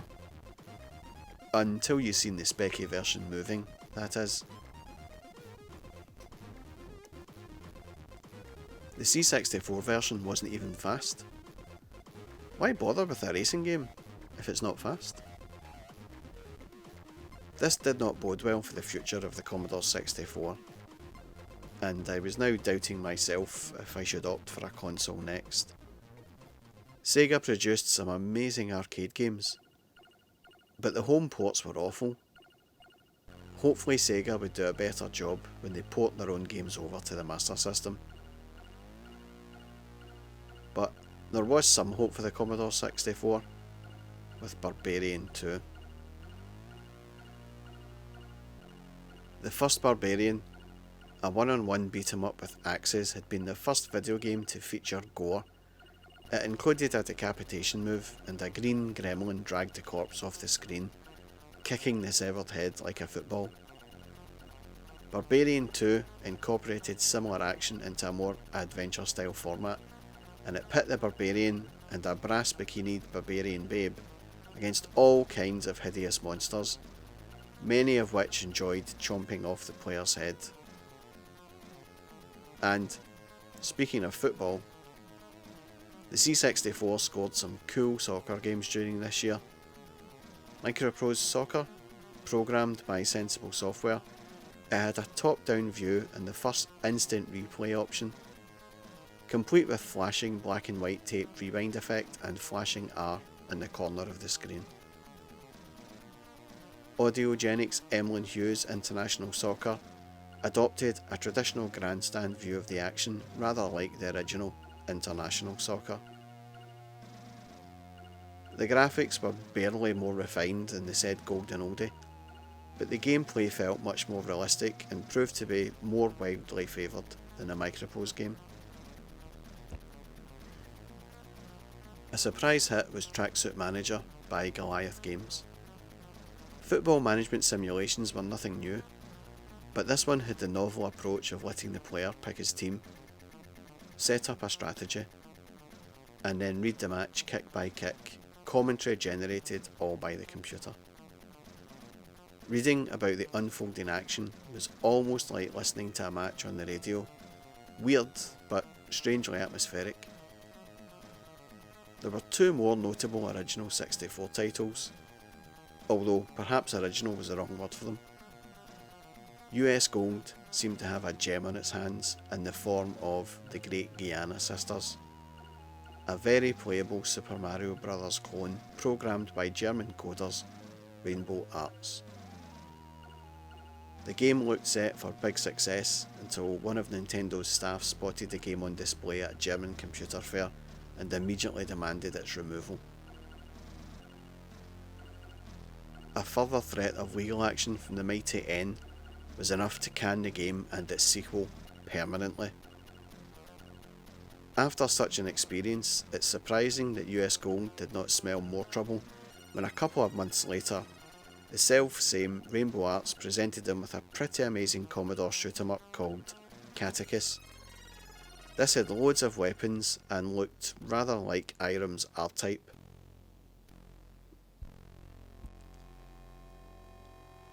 Activision, owners of the license to convert R-Type, thought it was a bit too close to the real thing, and Catechus was pulled in the last minute and then sent back to Germany for some binary reconstruction.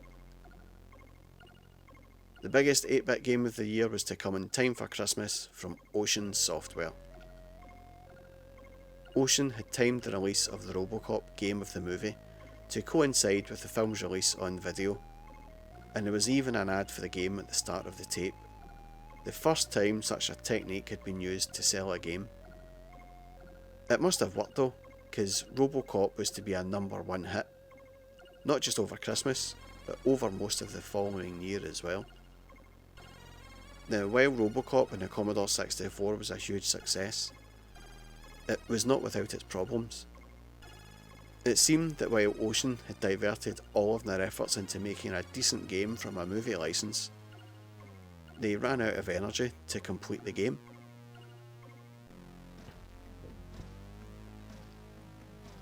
"No problem," said the guys over at Ocean. "Let's just make it physically impossible for anyone to complete the game." "How do we do that?" asked one programmer. It's simple. Let's only give them 3 minutes to do a level that clearly needs 4 minutes. Robocop was released as an unfinished game. As frustrated gamers vented their ire at Ocean, some determined gamers found a cheat to get past the warehouse level in the allotted time, and this is what they were rewarded with: an obviously unfinished game. Ocean must have known what they were doing by releasing an unfinished game, but they didn't seem to care. They even packaged the game in an overly massive box without an inlay for the cassette to sit in, so it just rattled about inside the box. Poor show, Ocean. Very poor show indeed.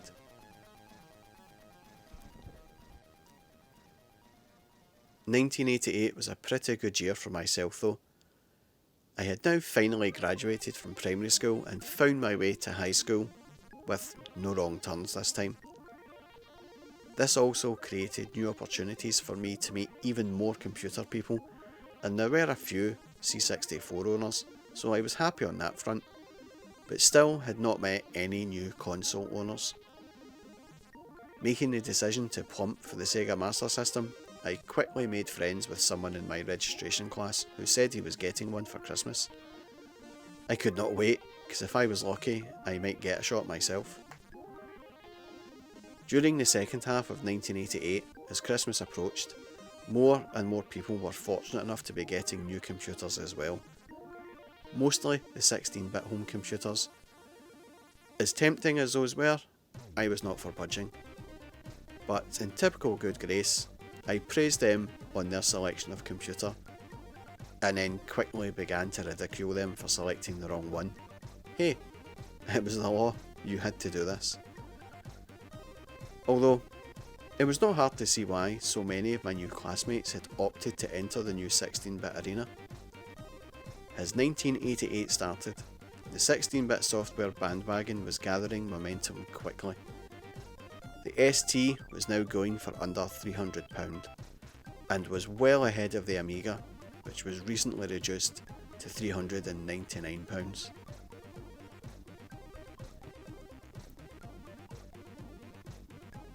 Most software houses still favoured the ST, but by the end of the year the two machines would be pretty much neck and neck. One of the first big releases of the year was released on ST and Amiga almost simultaneously. Xenon, programmed by a new development team called the Bitmap Brothers. This was an up-the-screen scrolling shoot-em-up with cool graphics and cool weapons. Reviewers raved about how it demonstrated the Amiga and ST's capability for arcade standard games, and it was sort of true. Xenon's publishers, Melbourne House, were also installing the game in a new range of Amiga-based coin-ops. ST owners were already aware of their machine's abilities after playing superb conversions of Atari's Gauntlet 2, as well as Taito's Bubble Bobble and Tatsumi's Buggy Boy. Amiga owners had to make do with clones until they got official conversions of their own, but they were not starved of arcade action. Logotron's Star Ray was a terrific looking Defender game which really showed what the Amiga hardware was capable of, especially when it compared with the ST version that followed. The Amiga version moved smoothly, it had detailed, colourful graphics and fantastic music. The ST version was not as smooth, or as colourful, or as audibly boisterous. It showed all the signs of turning into a rerun of the Commodore 64 versus Spectrum situation. Just like the Spectrum, the ST seemed to be more capable with certain types of games. It handled vector graphics better than the Amiga, as evidenced by Rainbird's Carrier Command and Virus. Carrier Command was a sophisticated 3D battle simulation, and Virus was a bizarre yet enthralling shoot-em-up. The real star of the 16-bit show this year though was Rainbird's Starglider 2. Programmed by Jez Sand's team at Argonaut Software, It was a spectacular 3D space epic with elements of exploration, combat, and problem solving which spanned an entire solar system full of such mysterious creatures as mechanical space whales. For once, the Amiga and ST versions of the games were released simultaneously. Indeed, they were both on the same disc, and it was a well-deserved hit on both formats. The 8-bit owners who had made the move to a console for Christmas '87 must have been wondering why they had bothered. As the year began, the games were not exactly flooding into the shops, and the only really impressive Nintendo title was still Super Mario Bros. At least Sega was sufficiently on the ball to keep post-Christmas interest in the Master System going by replacing the pack-in game Hang On with the choice of either Outrun or Space Harrier or the boxing simulation Rocky. Mattel seemed to have been trying to get the NES to sell itself without much success. At the start of the year, Nintendo took the machine out of Mattel's hands and started up a new company, NESy, to market the NES. NESy created Play Choice 10 coin-ops. These were NES-based arcade machines with a selection of 10 games inside for players to try out. NESy also promised NES owners a faster flow of software from the US to Europe to broaden the console's catalogue, but it took a long time for this to happen. For most of the year, the only really good Nintendo game was Super Mario Bros., and by Christmas, there were only a few quality additions to the range. RC Pro-Am was a fun radio-controlled buggy racing game programmed by Rare. Mike Tyson's Punch-Out was Nintendo's conversion of its own comedy boxing coin-op with the name of the then heavyweight champ tacked on the front. Rad Racer was an Outrun style road racer that looked as good, if not better, than Sega's own Outrun conversion for the Master System. There was also Metroid, an ingenious platform adventure which also happened to be one of the first games to feature a female hero, though players did not know that until she took her helmet off at the end of the game. The best NES game of the year though was Shigeru Miyamoto's The Legend of Zelda, a huge role-playing game full of puzzles, secrets and belligerent monsters. At £40, this was more expensive than the other NES titles, but the extra expense paid for a battery-powered memory chip inside a cartridge where players could store their progress through the adventure. It was also the only NES game that UK players had seen so far that had been able to match the quality of Super Mario Bros., and the cartridge's gold packaging seemed to signify that this was a truly special game. The word was that Super Mario Bros. 2 would be released in a similarly lustrous form in 1989. Unlike Nintendo, Sega were relying on the public's lust for licensed games, and came up trumps with conversions of Afterburner, Alien Syndrome, Thunderblade, Shinobi, and Double Dragon.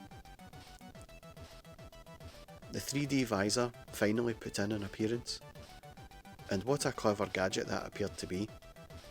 When the visor was plugged into the console, liquid crystal shutters over each eye opened and closed alternately at high speeds, allowing the right eye to see the screen, then the left.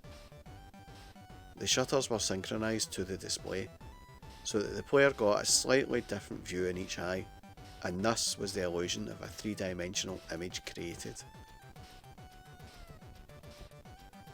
Though it sounded great, the visor was not a popular item, costing way too much at a whopping £45, and only worked with special 3D editions of certain games, such as Zaxxon 3D, Space Harrier 3D, and the Duff Maze Hunter 3D.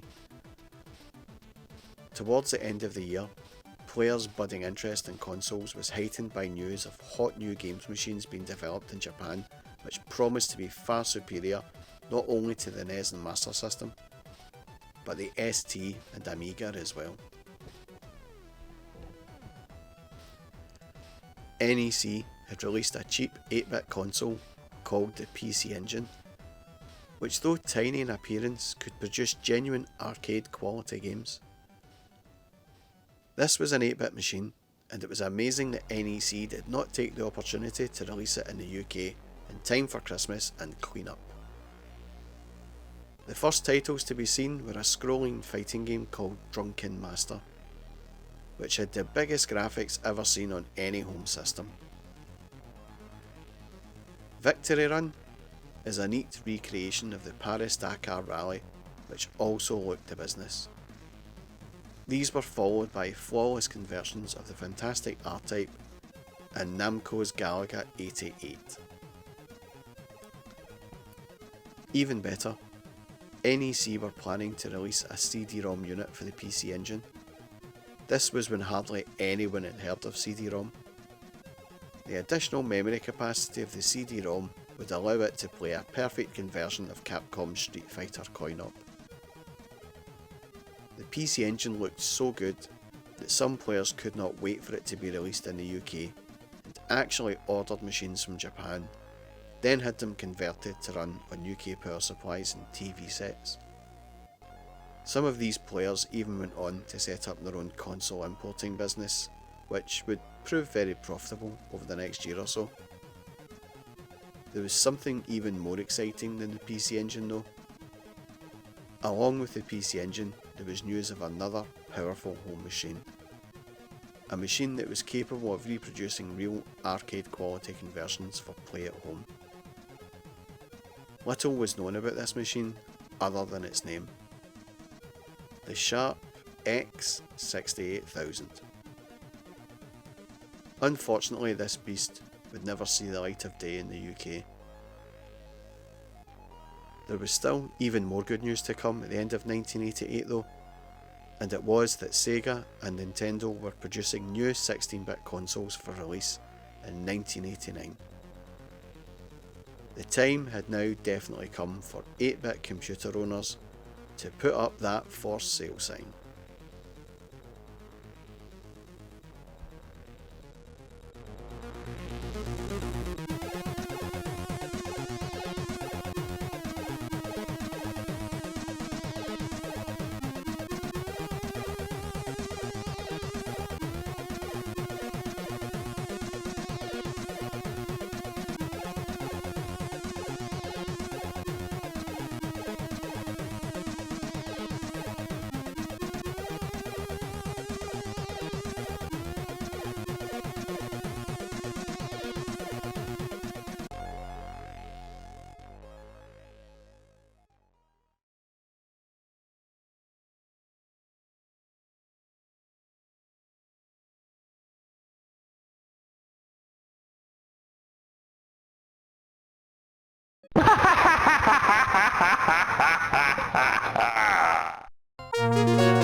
What an introduction.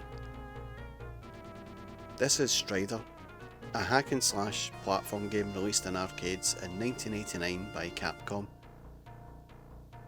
Set in the future, the game takes place in a dystopian Russia and has you battling all manner of robotic creatures, from giant robotic gorillas to this strange centipede type thing made up of Politburo members. That's different, I suppose. It marked the video game debut of Strider Hero, and after the character was introduced in the 1988 manga, also called Strider Hero. This also introduced me to the world of manga, but more of that later. And this is Teenage Mutant Ninja Turtles from Konami. A 4-player beat 'em up which sees you, the player, and up to 3 friends take control of one of the 4 turtles as you battle your way through countless hordes of foot soldiers to finally get to a confrontation with Shredder. Comparing these games to games of even just 5 years ago, you could see how far software companies have already come. Turtles is a very bright and colourful game, with an impressive soundtrack, sampled speech, and great playability. This was one of the toughest games I had ever played. Seriously, try beating this game on 1 credit.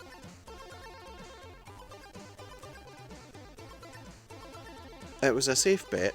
I was not going to be seeing these games look or play as well as their arcade counterparts on a Commodore 64. But would we even see a home machine capable of accurately producing such games? As Christmas 1988 passed, and still without a Sega Master System, 1989 would turn out to be a real bookend year, and it started out with a real eye-opener. As I was reading through the pages of the January 1989 issue of Computer and Video Games magazine, I was drawn to this article. As NEC had released the PC Engine the previous year in Japan, and as 8-bit consoles were making waves here in the UK, the magazine started looking at the source of all this great technology. Japan was where it was happening, and it wouldn't be too long before these new machines would be making their way over to the UK. As I advanced the pages, I caught a glimpse of this machine, the Sega Mega Drive. Reading the article, nothing of note was really mentioned about Sega's new 16-bit machine, other than it had been on sale in Japan for a few months now, and that games such as Altered Beast and Thunderblade were arcade level. This sounded amazing. I had played Thunderblade in the arcade, but Altered Beast I had never heard of. I would need to keep an eye out for that one. I had decided to start saving my spare cash, limit my trips to the arcade, and put the money aside for a Sega Master System. Well, that was the plan anyway. I didn't think it would be too long before I would have enough money saved up. After all, I wouldn't be buying many games for the Commodore 64 now. After enjoying a second childhood during 1988, the 8-bit computers were finally starting to show all the signs of advancing age in 1989. The ST and Amiga were stealing all the limelight and development resources, and the shrewder software companies were secretly investing in Sega and Nintendo development contracts. Spectrum, Amstrad and Commodore 64 owners were left with a bunch of memories of past glories in the form of the numerous budget-priced re-releases that filled up their diminishing corner of W.H. Smith's computer department. The supply of fresh software was not quite dry, but the best of the remaining 8-bit programming teams were only working on the sure sale movie and arcade licenses.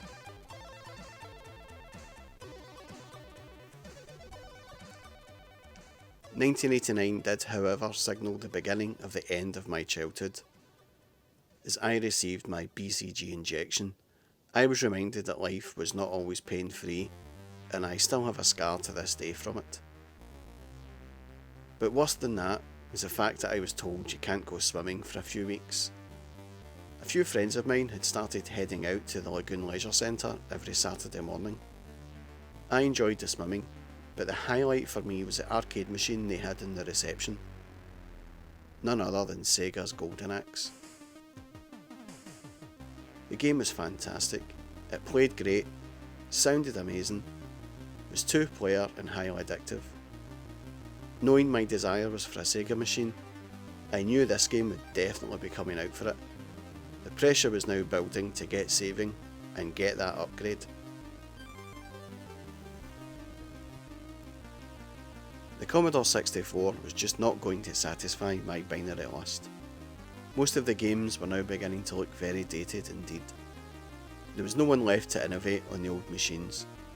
and the year's 8-bit highlights were games like US Gold's conversion of the Capcom Blast Forgotten Worlds. There were plenty of Amiga games that widened the gap between 8-bit and 16-bit. From Cinemaware, the people who had produced Defender of the Crown, there came TV Sports Football, an impressive American football game, Lords of the Rising Sun, a war game set in ancient Japan, and It Came from the Desert, which gave the player the starring role in a convincing takeoff of a 1950s science fiction B-movie. All three took an intelligent and unusual approach to their respective genres and were superbly presented. Ocean came up with a flight simulation that set new standards in graphical realism, F-29 Retaliator. The Bitmap brothers followed up their 1988 hit Xenon with the even more exuberant Xenon 2, which featured near arcade quality graphics and a soundtrack by Bomb the Bass. With Shadow of the Beast, Psygnosis showed that the Amiga's graphics and sound facilities could be used so spectacularly that they could actually make a weak game look like the best thing since sliced bread.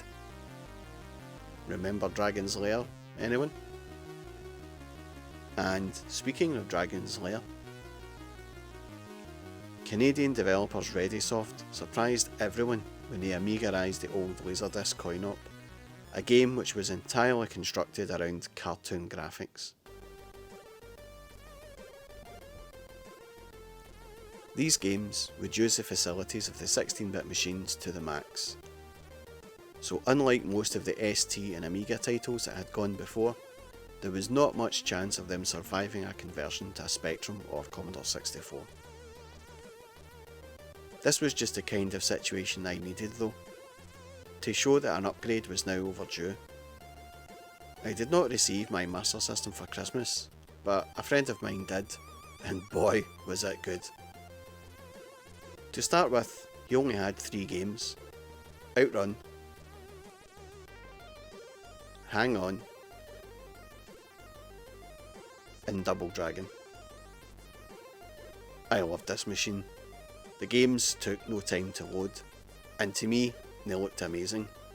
The controller had 2 buttons, so it gave the player more control when comparing other 8-bit computers that use joysticks. In order for me to get a Sega Master System, I had to make a deal with my mum. I had saved about £40 and was so almost halfway there, so I asked her if she would pay the other half, and she agreed. As luck would have it, round about Easter time, I seen an ad in the local classified pages. It was for a Sega Master System for £80, and it came with 3 games: Alien Syndrome, Choplifter, and R-Type. A phone call was made, my mum drove round, and the deal was done.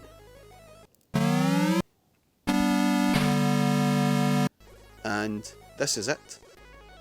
This is my actual Sega Master System that I went halfers on with my mum in Easter of 1989.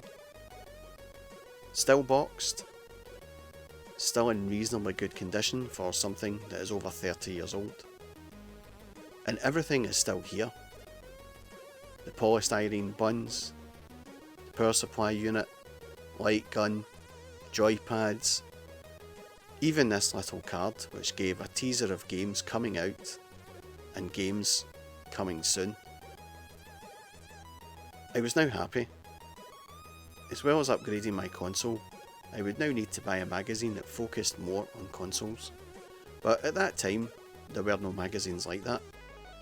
But that situation would change later in the year, and when that magazine did finally appear, I was left wondering if I should have maybe just waited, kept on saving my money.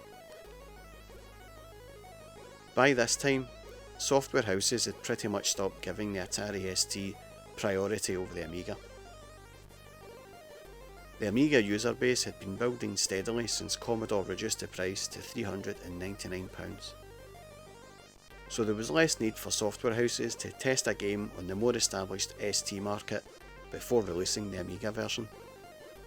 Also, production processes had been streamlined so that programming teams were able to work on both 16-bit versions of a game simultaneously.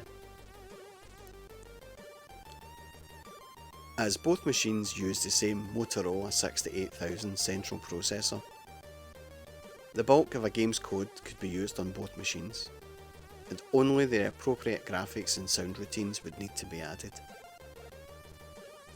This often resulted in both versions looking and playing very similar, and software houses sometimes came in for criticism with obvious ports, which would not make the best use of the machine they appeared on. And so, this was the year when Amiga owners would criticise games for being weak ST ports, and they would not stop moaning about it ever. Seriously, it still happens many years later. Arcade conversions, of which there were many during 1989, were often the most obvious ports. Others were some that were excellent games in their own right. Domark did a decent job of converting Atari titles such as Tubin, Vindicators, and even Hard Driving to the 16-bit machines. Activision had acquired most of the Sega titles: Power Drift, Galaxy Force 2, and Dynamite Ducks. These were not bad looking in the magazines, but when you actually played them, they were rubbish. Jerky scrolling, unresponsive, only a small section of the screen was used in some cases, which was a shame, as Super Hang-On was actually okay. Ocean did better with its conversion of Chase HQ, but at this standard, it would have been harder to make the game any worse. US Gold, who had been having a bit of a hit and a miss time with its series of Capcom licenses, pulled some good strokes in Forgotten Worlds. But Strider, that was an embarrassment. How any Amiga owner could be pleased with this was beyond me. I could only assume these people had never played the arcade version, which was amazing. Speaking of Amiga conversions, let's have a little comparison at this time. This is Altered Beast on the arcade. Not a very fancy game, no parallax scrolling or anything like that, but visually it does look good with some sprite scaling and the beast transformations. Just look at them. Awesome. Now, let's have a look at the Amiga version, and pardon me while I try not to laugh here.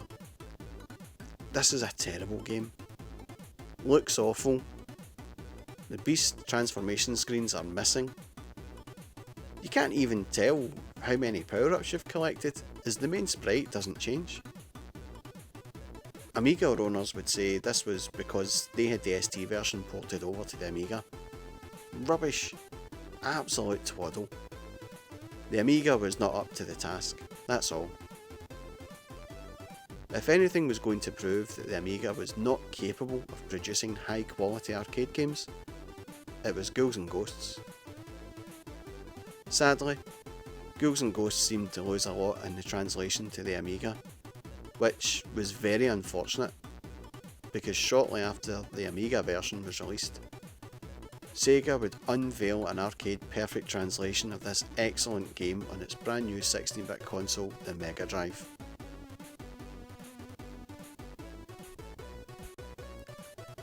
The Mega Drive appeared in Japanese import stores in the UK round about March, courtesy of the clutch of console importers that had sprang up to service the craving for the PC Engine hardware and software.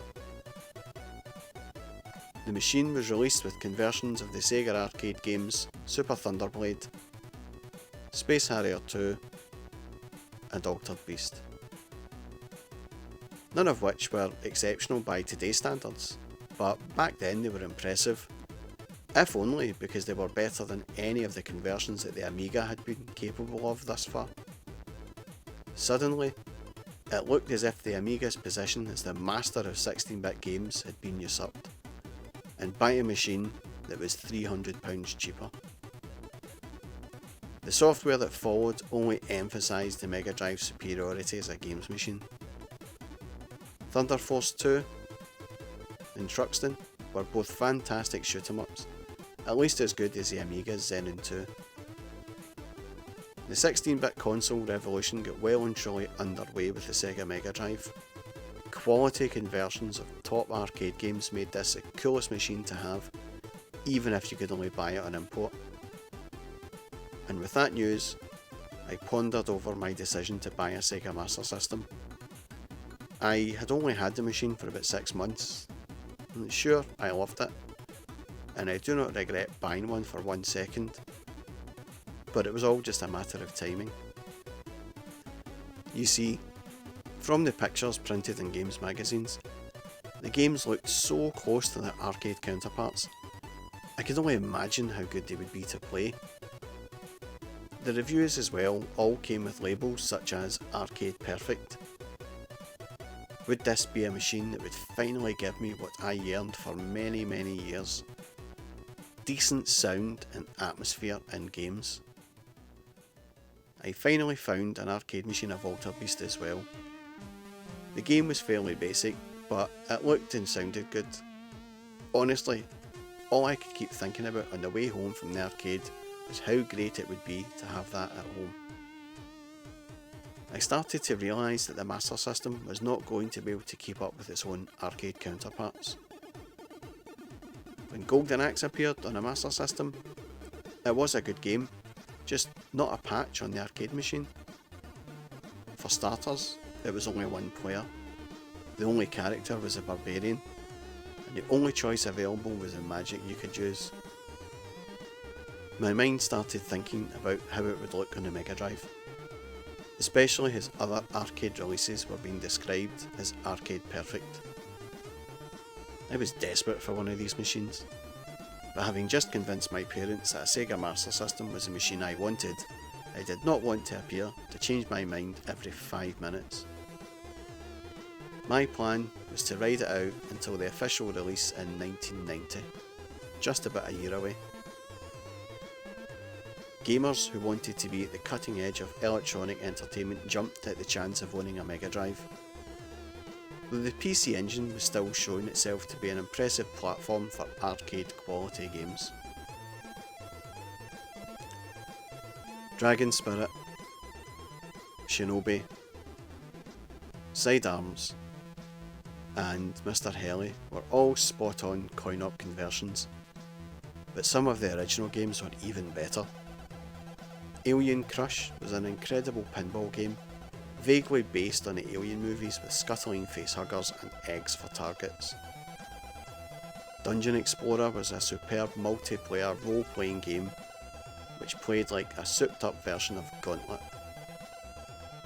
Hudson Soft, a company that had helped design the PC Engine for NEC, had 2 of the best titles in PC Kid, a whacked-out Super Mario style platform quest, and Gunhead, a vertically scrolling shooter with fantastic music and extraordinary laser pyrotechnics.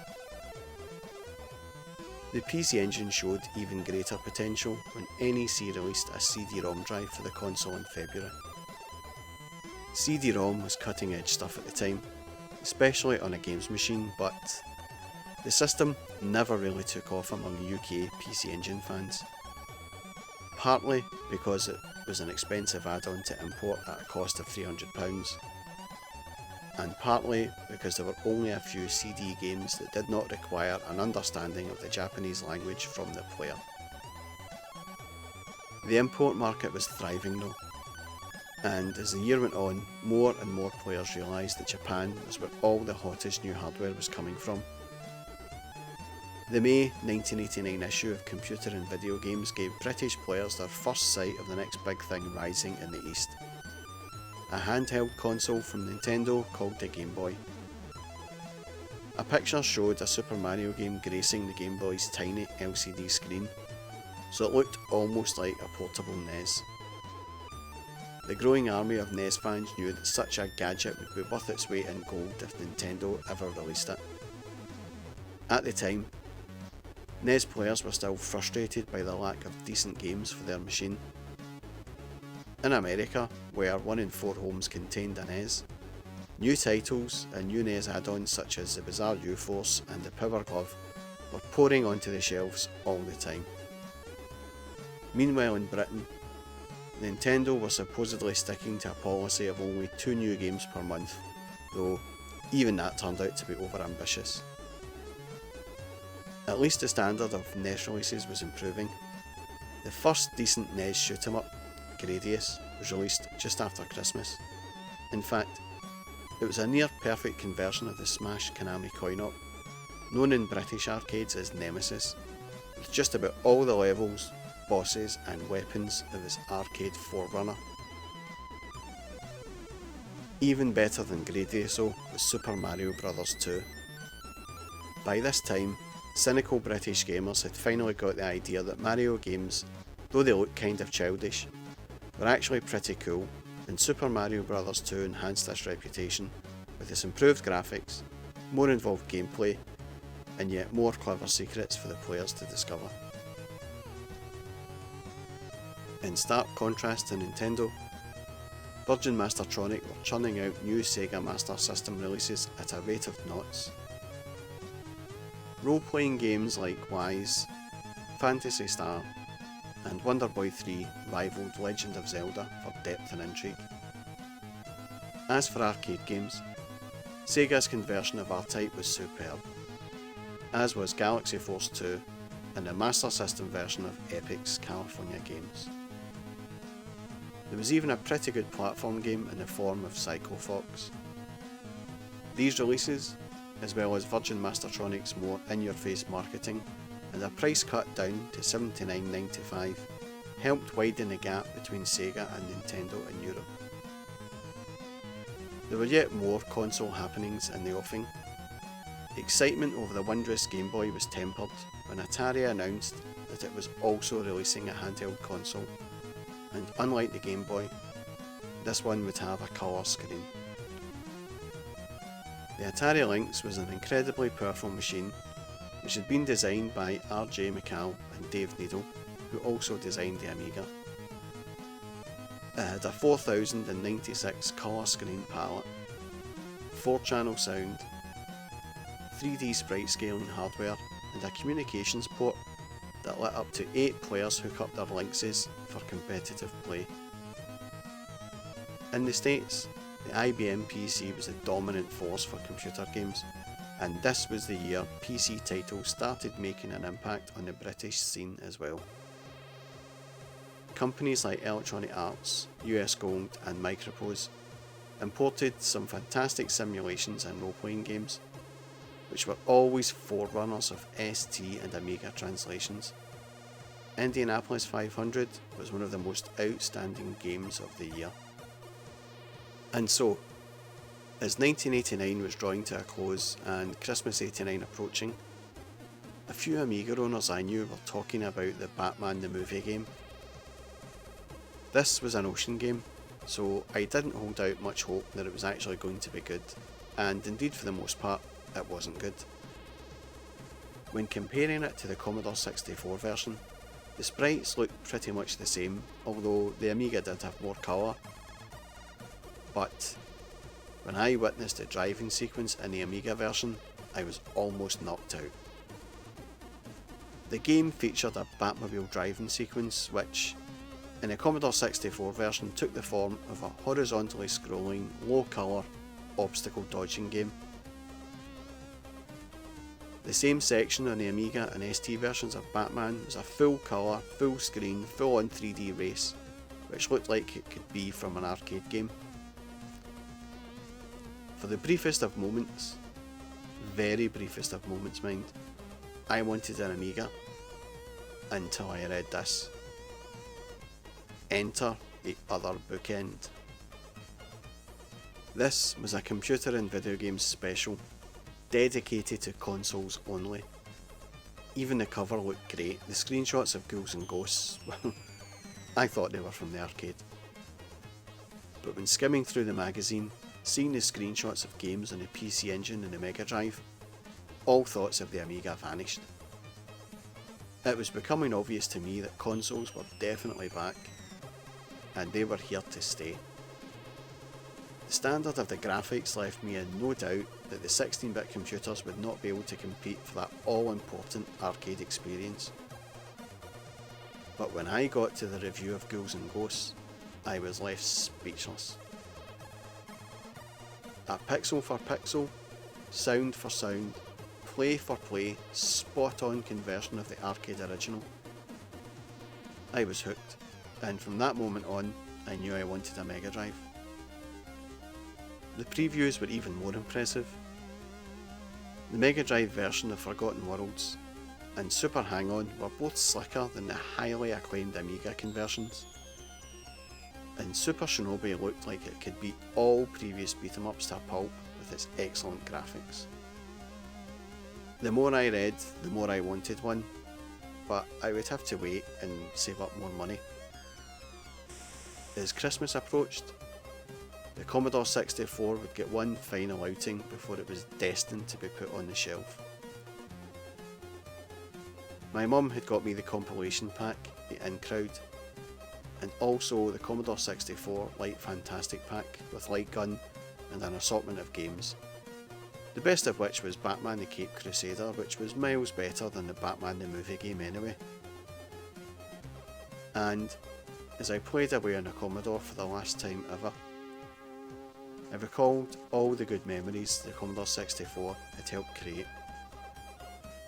The Commodore 64 would go on for a few more years in the UK, just not in my house.